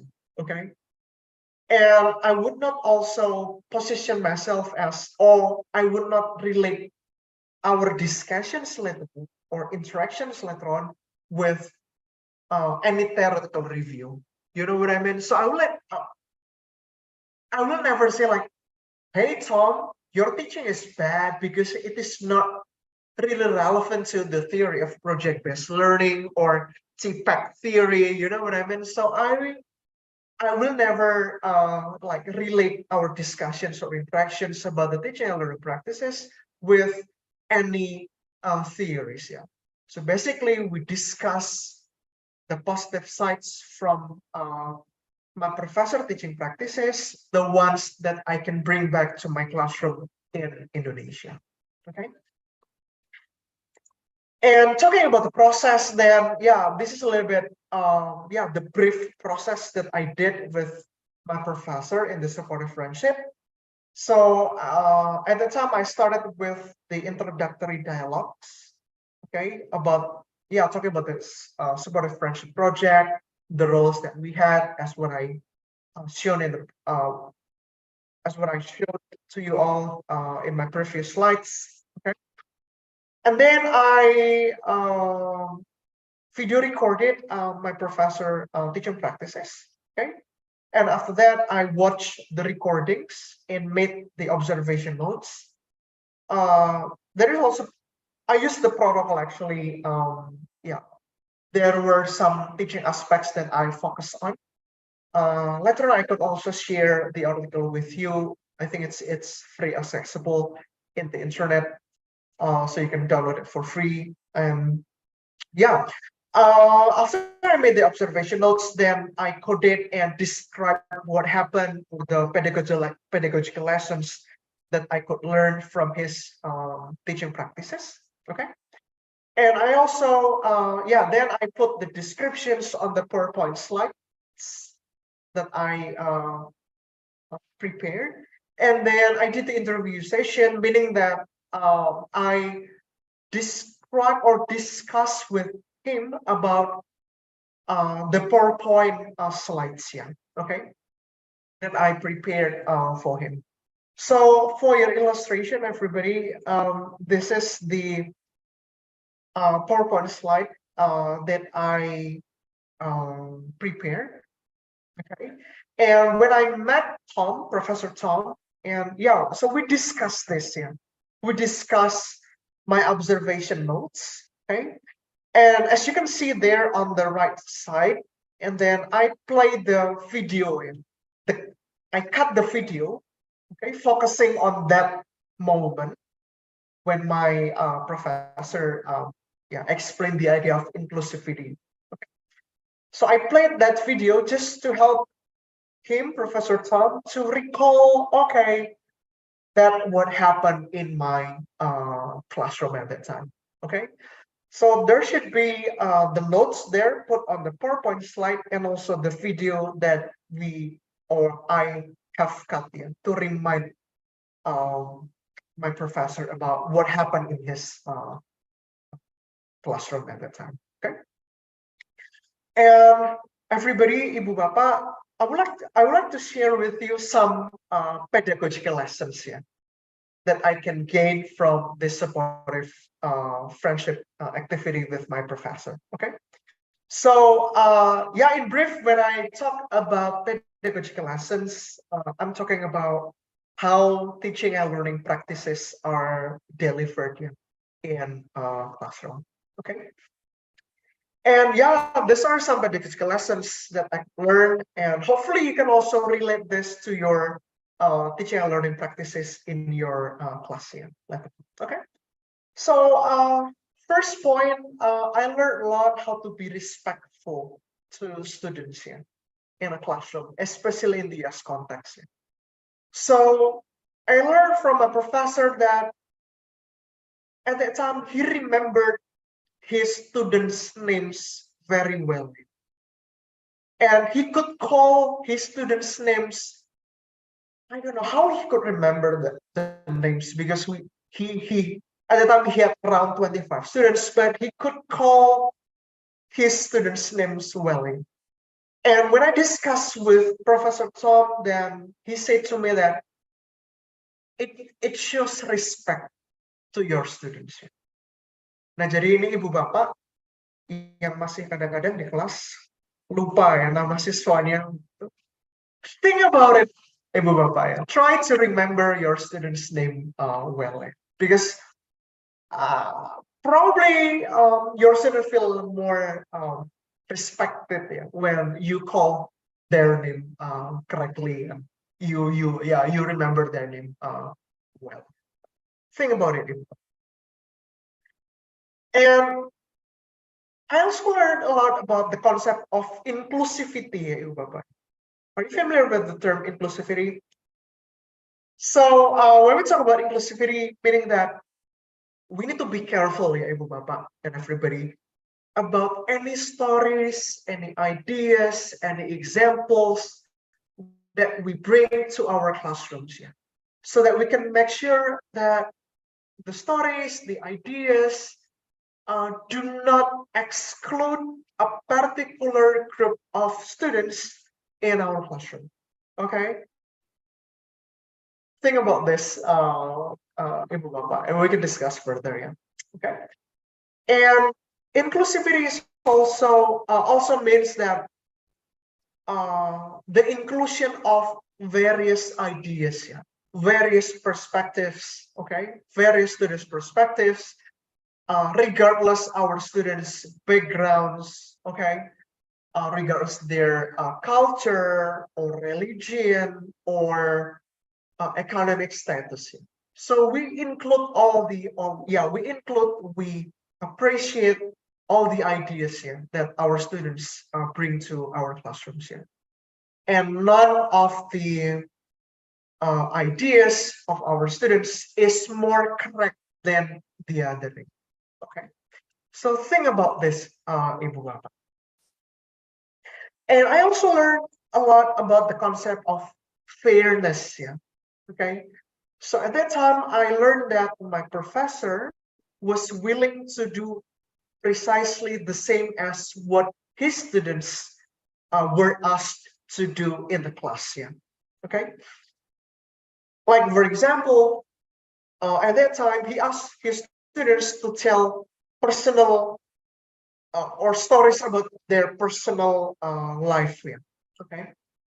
And to make it fair, my professor also shared his personal stories uh, about his parents here to his students here. So there's the sense of fairness that I could see from his class. Okay. And another example of the fairness that I discussed with my professor Tom is that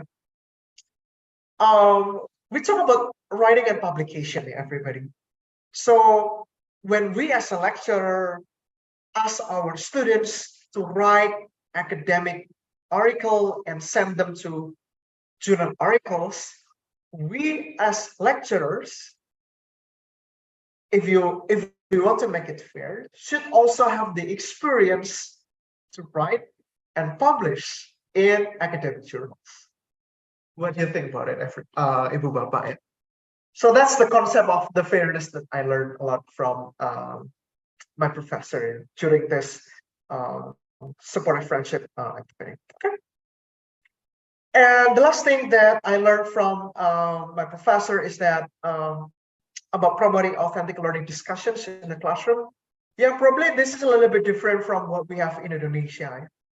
At that time, my professor discussed about the theories of English language teaching, but in my observation, he did not provide like PowerPoint slides containing the definitions and definitions of particular term taken from which sources or this article, that article. No presentation slides, but he liked to give like examples, yeah, real examples from his life, from his students' life, to talk about the theories, yeah, that he discussed in the classroom at that time. Okay. So yeah, think about it, Ibu Bapak, giving like authentic learning discussions in our classroom. Okay. And I'm looking at the time now. Okay. So all right. Yeah. Some words to end my presentation, Ibu Bapak. After this, we can have discussion.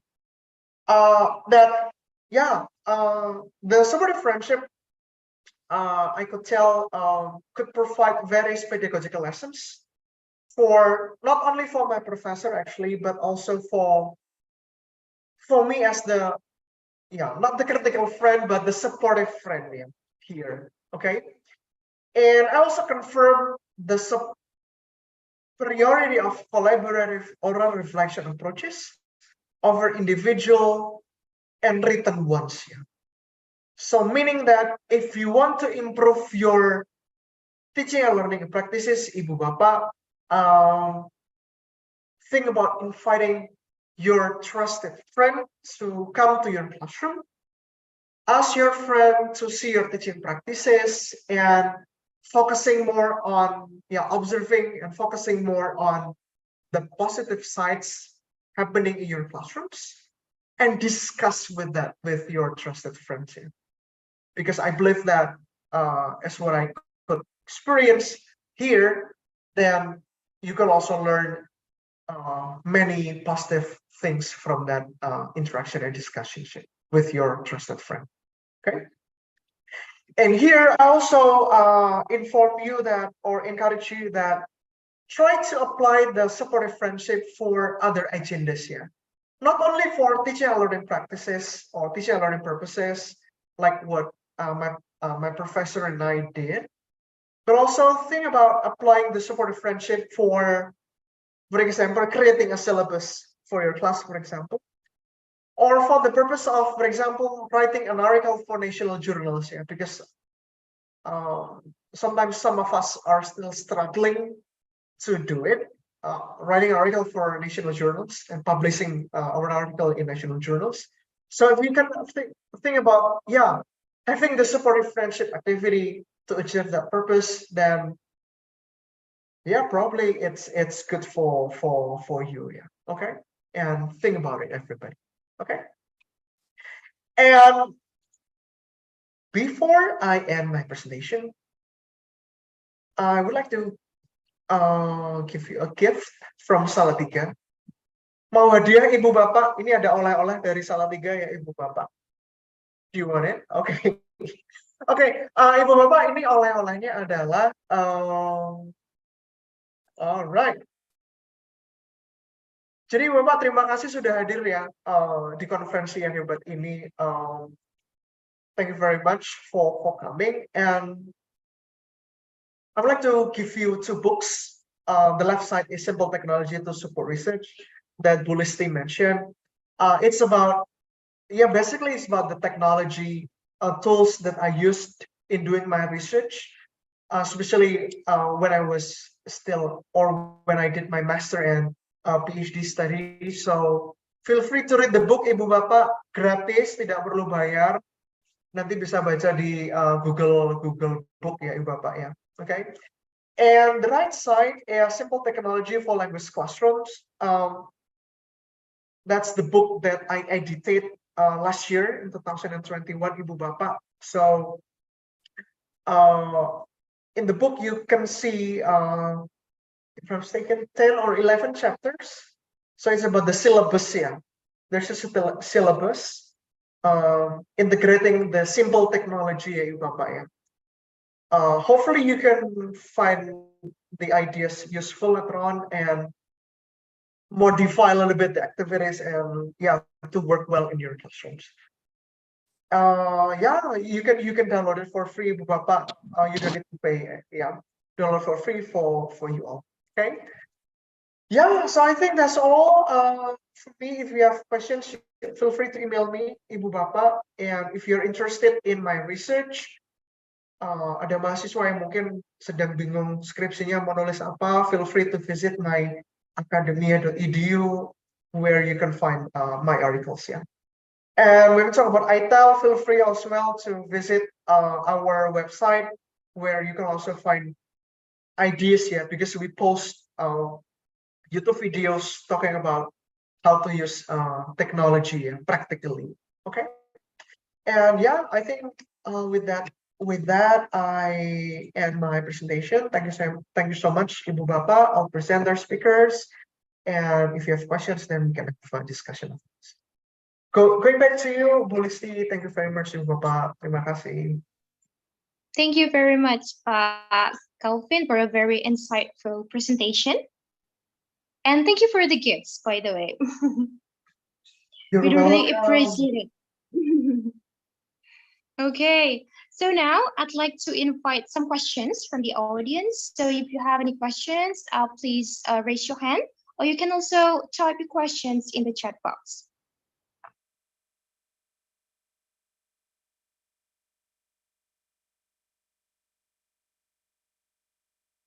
Okay, do you have any questions? By the way, we're doing the conference in hybrid mode. So some are joining us through Zoom and some other are joining face-to-face. Is that correct?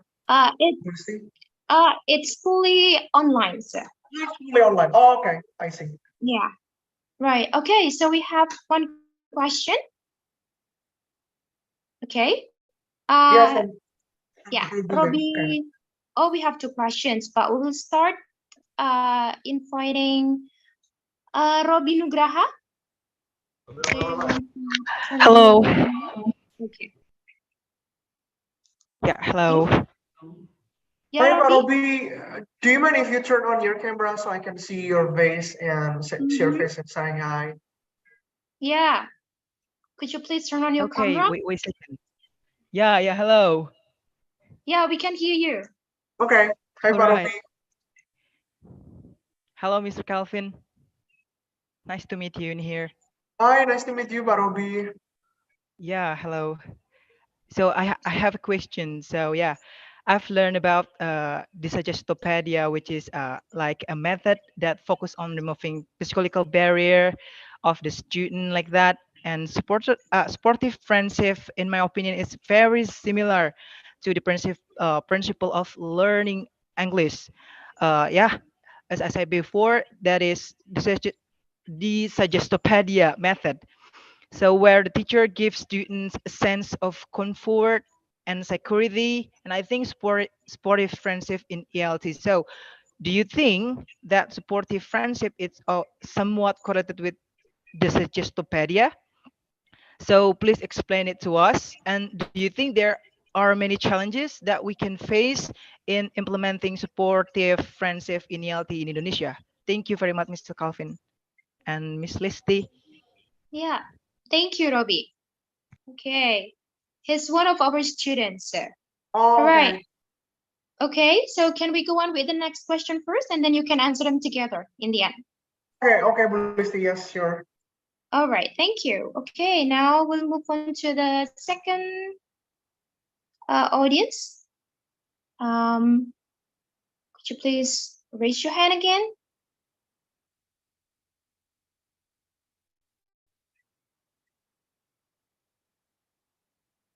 Because I saw some of you were raising hands before.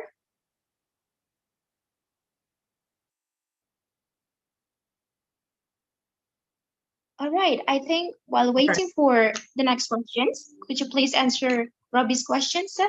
Yeah, Robi, I think we can have a discussion here, Robi, because I'm not too sure about the idea of Suggestopedia. If you can elaborate that a little bit more, then we can have discussion on that. Yeah. But going back to your question number two, the challenges in doing supportive friendship. Number one is we need to find someone that we trust. Yeah. You know what I mean? And it takes time to build trust, Robi and Ibu Bapak. Because if we do not work with someone that we trust, then I'm afraid it is not supportive friendship that I discuss here. Yeah.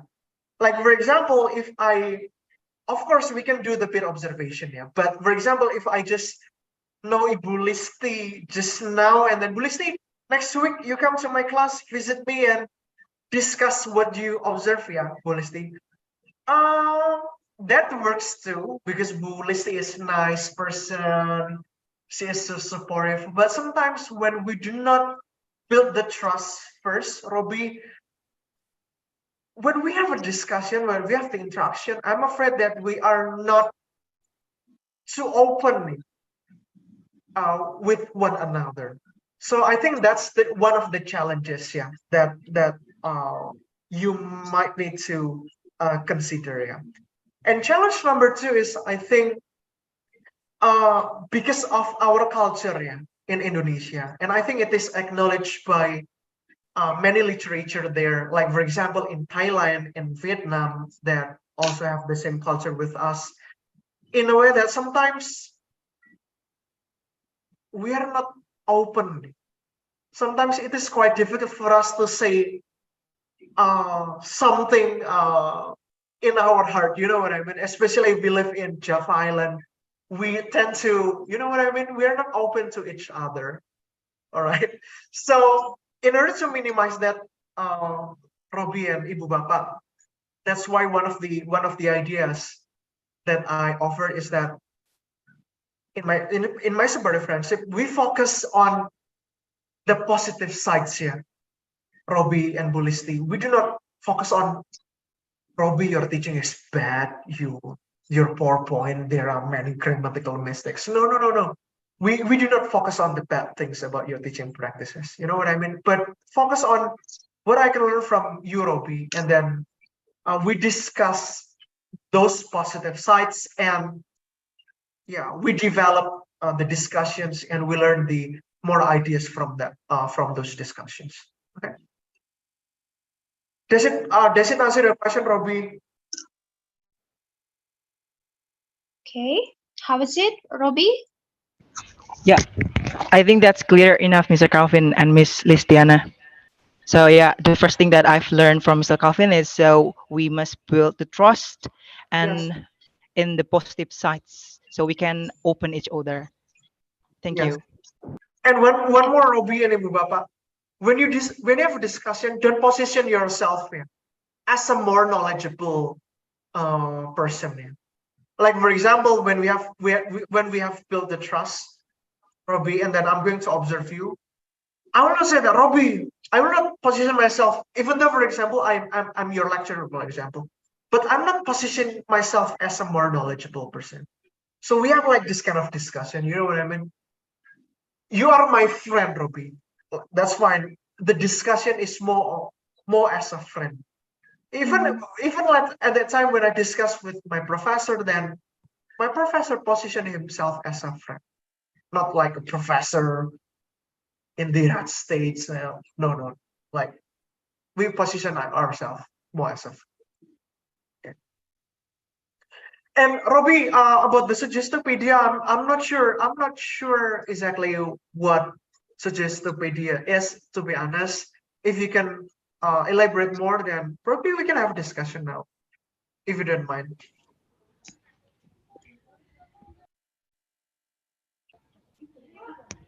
Yeah, So yeah, Robbie, would you like to say or explain more? Mhm.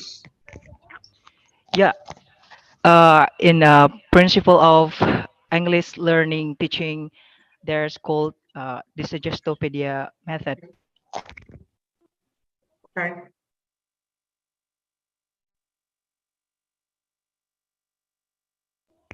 So it talked about the method of learning in English teaching.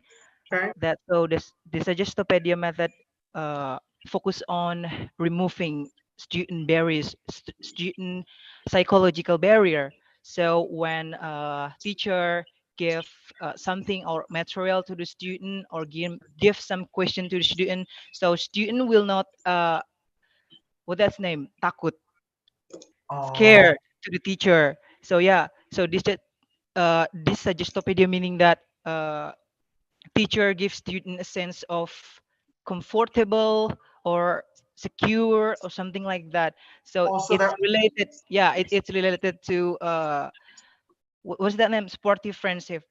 Okay. That's what it's So related to. removing the barriers so that the students are willing to discuss their, for example, learning problems or challenges with the lecturer without any Yeah, psychological barrier. Okay. yeah. Yeah. That's a good idea. Robbie Suggestopedia. Okay, a good idea. Uh, one thing that we can learn together, Ibu Bapak, from this discussion. Thank you, Robbie. Appreciate that one. Yeah. Yes, Mr. Calvin, you're welcome. Okay. Thank you, Mr. Calvin and Robbie. Now, one more audience. I'll invite Hanaul Mubarakah. Are you there, Hanaul? Okay. You know Or what? other, yeah? Actually, if you can turn on your camera, everybody, it's nice, because I can see your face and then we can say hi. And by the way, tadi ada yang nanya ya siapa ya? Dea ya, Bu Dea. Is that you, Um, Dea? it's Hanaul Mubarakah, sir, but I'm Oh, not no. sure. Okay. Yeah. Oh, she's here. Hello, Hanaul. Oh, hi, Yes, Hannah. please. Okay, yeah. Okay. Thank you for the time. I want to ask the question. Okay. From all the pedagogical lessons that you got from CF, which point is the easiest to learn? The easiest point to learn. Okay. Yeah, I think the simplest one, a small thing that we as a lecturer sometimes forget is about remembering our students' names. Yeah. You know what I mean? Because, uh, yeah, calling names, I thought it was like a small thing, but in the US setting, um, it was very important. Yeah, it is very important, everybody. And try to remember your students' names well, Ibu Bapak. And the second thing that I like actually is about the inclusivity, yeah, Bu Listiana, Hanaul, and everybody. Because sometimes I'm also talking about myself, yeah.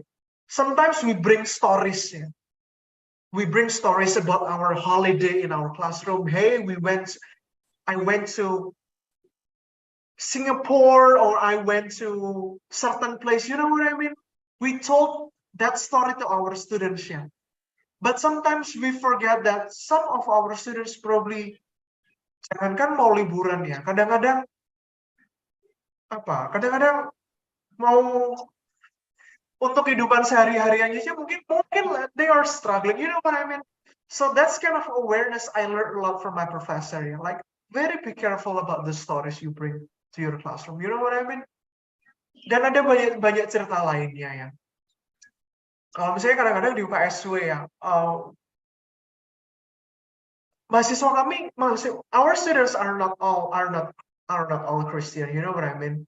Some of our students are Muslim, some of them are Buddha, Hindu, you know what I mean? I'm really careful about talking about my religion stories, you know what I mean? Because I do not want to exclude us students who have different religions too, than what I have, you know what I mean? So think about it, yeah. Being very careful about the stories that you bring in your classroom. Okay. Hano, semoga menjawab ya, Hano. Terima kasih, Hano. All right, thank you, Mister. Thank you. All right, thank you. I think we run out of time, but I have a very simple question, sir, and I'm curious about this. Can I? Yes, Melissa. Yeah. So, one of the points that you mentioned before is about superiority, right? Superiority. So when we find our trusted friend, should it be someone that is that is superior than us, or can it be someone that like our peers? Is that okay? I mean, not in higher hierarchical structure or more knowledgeable than us. What do you think? Okay, Bulisti, it doesn't matter actually whether the trusted friend is more superior than you, or is older, or is younger than you. It doesn't matter actually, but make sure that that trusted friend also has the passion, yeah, for teaching and learning, because we need to make sure that we do not invite the passion for teaching and learning in our English as a foreign language context, yeah, Bulisti, of course, because we do not want to invite our, like, for example, our colleagues from other departments, but they do not, or they are not interested in teaching and learning, you know what I mean? So that's point number one. And point number two, Bulistiana, yeah, it doesn't matter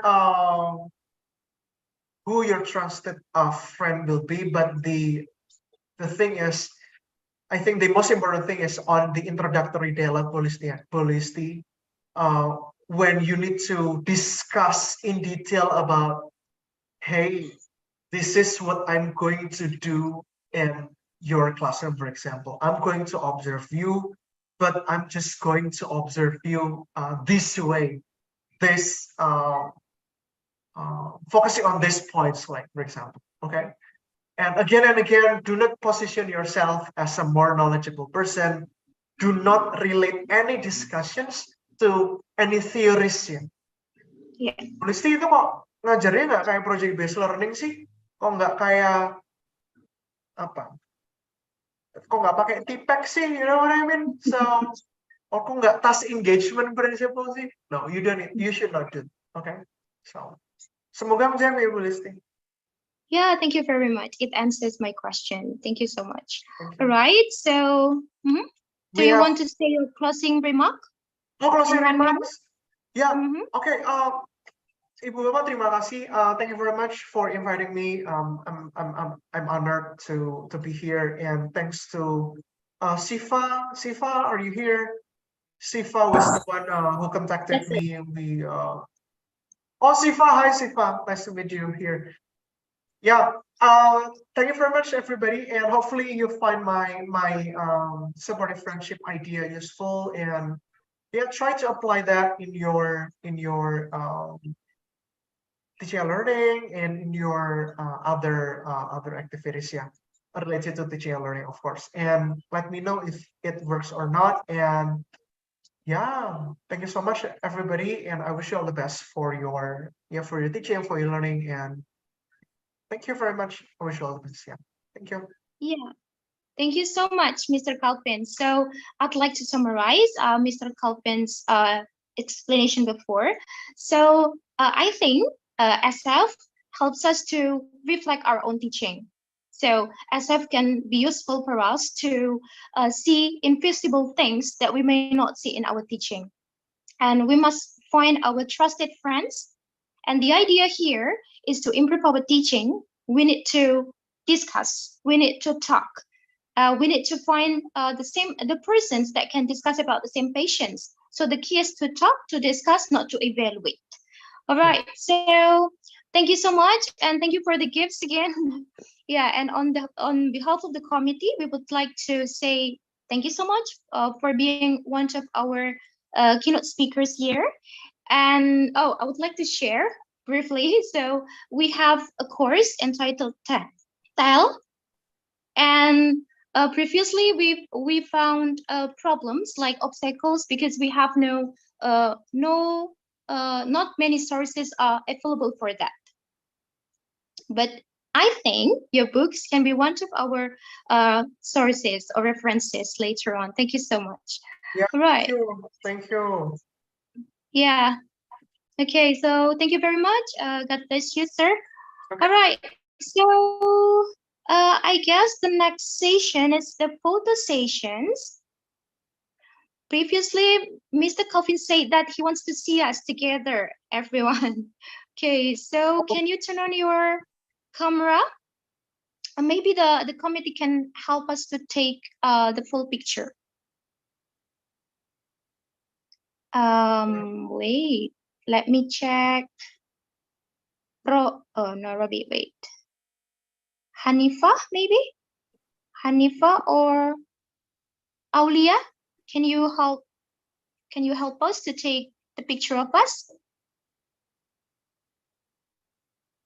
Actually, Miss. Yeah, right?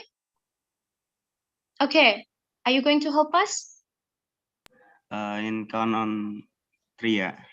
1, Yeah, okay. 2, 3. 1, 2, 3. In slide 2. 1, 2, 3. 1, 2, 3. Okay, Miss. Okay. Right. So thank you so much for Mr. Calvin, and thank you also for the audience. For the next agenda, I'll give it back to the MC. Thank you. Okay. Thank you. Have a good day. Thank you. See you. Thank you.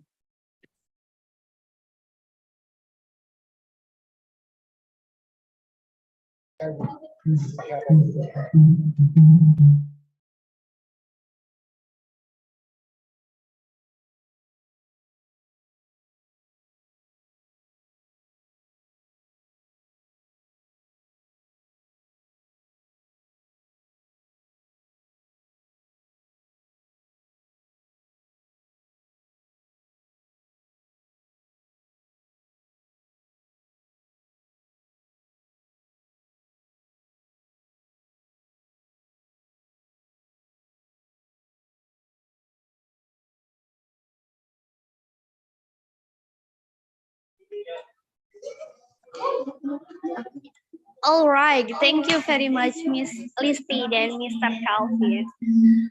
Now all of the agenda has been finished. Let us close this event of fourth class 2022. Thank you very much for your attention. Wassalamualaikum warahmatullahi wabarakatuh.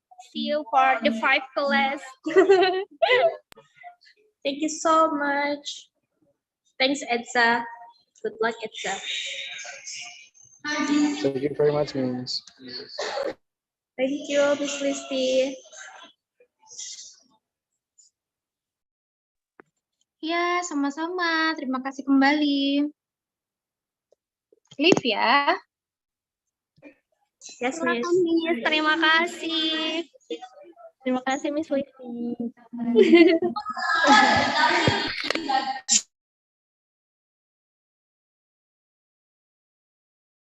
Oke, udah matiin.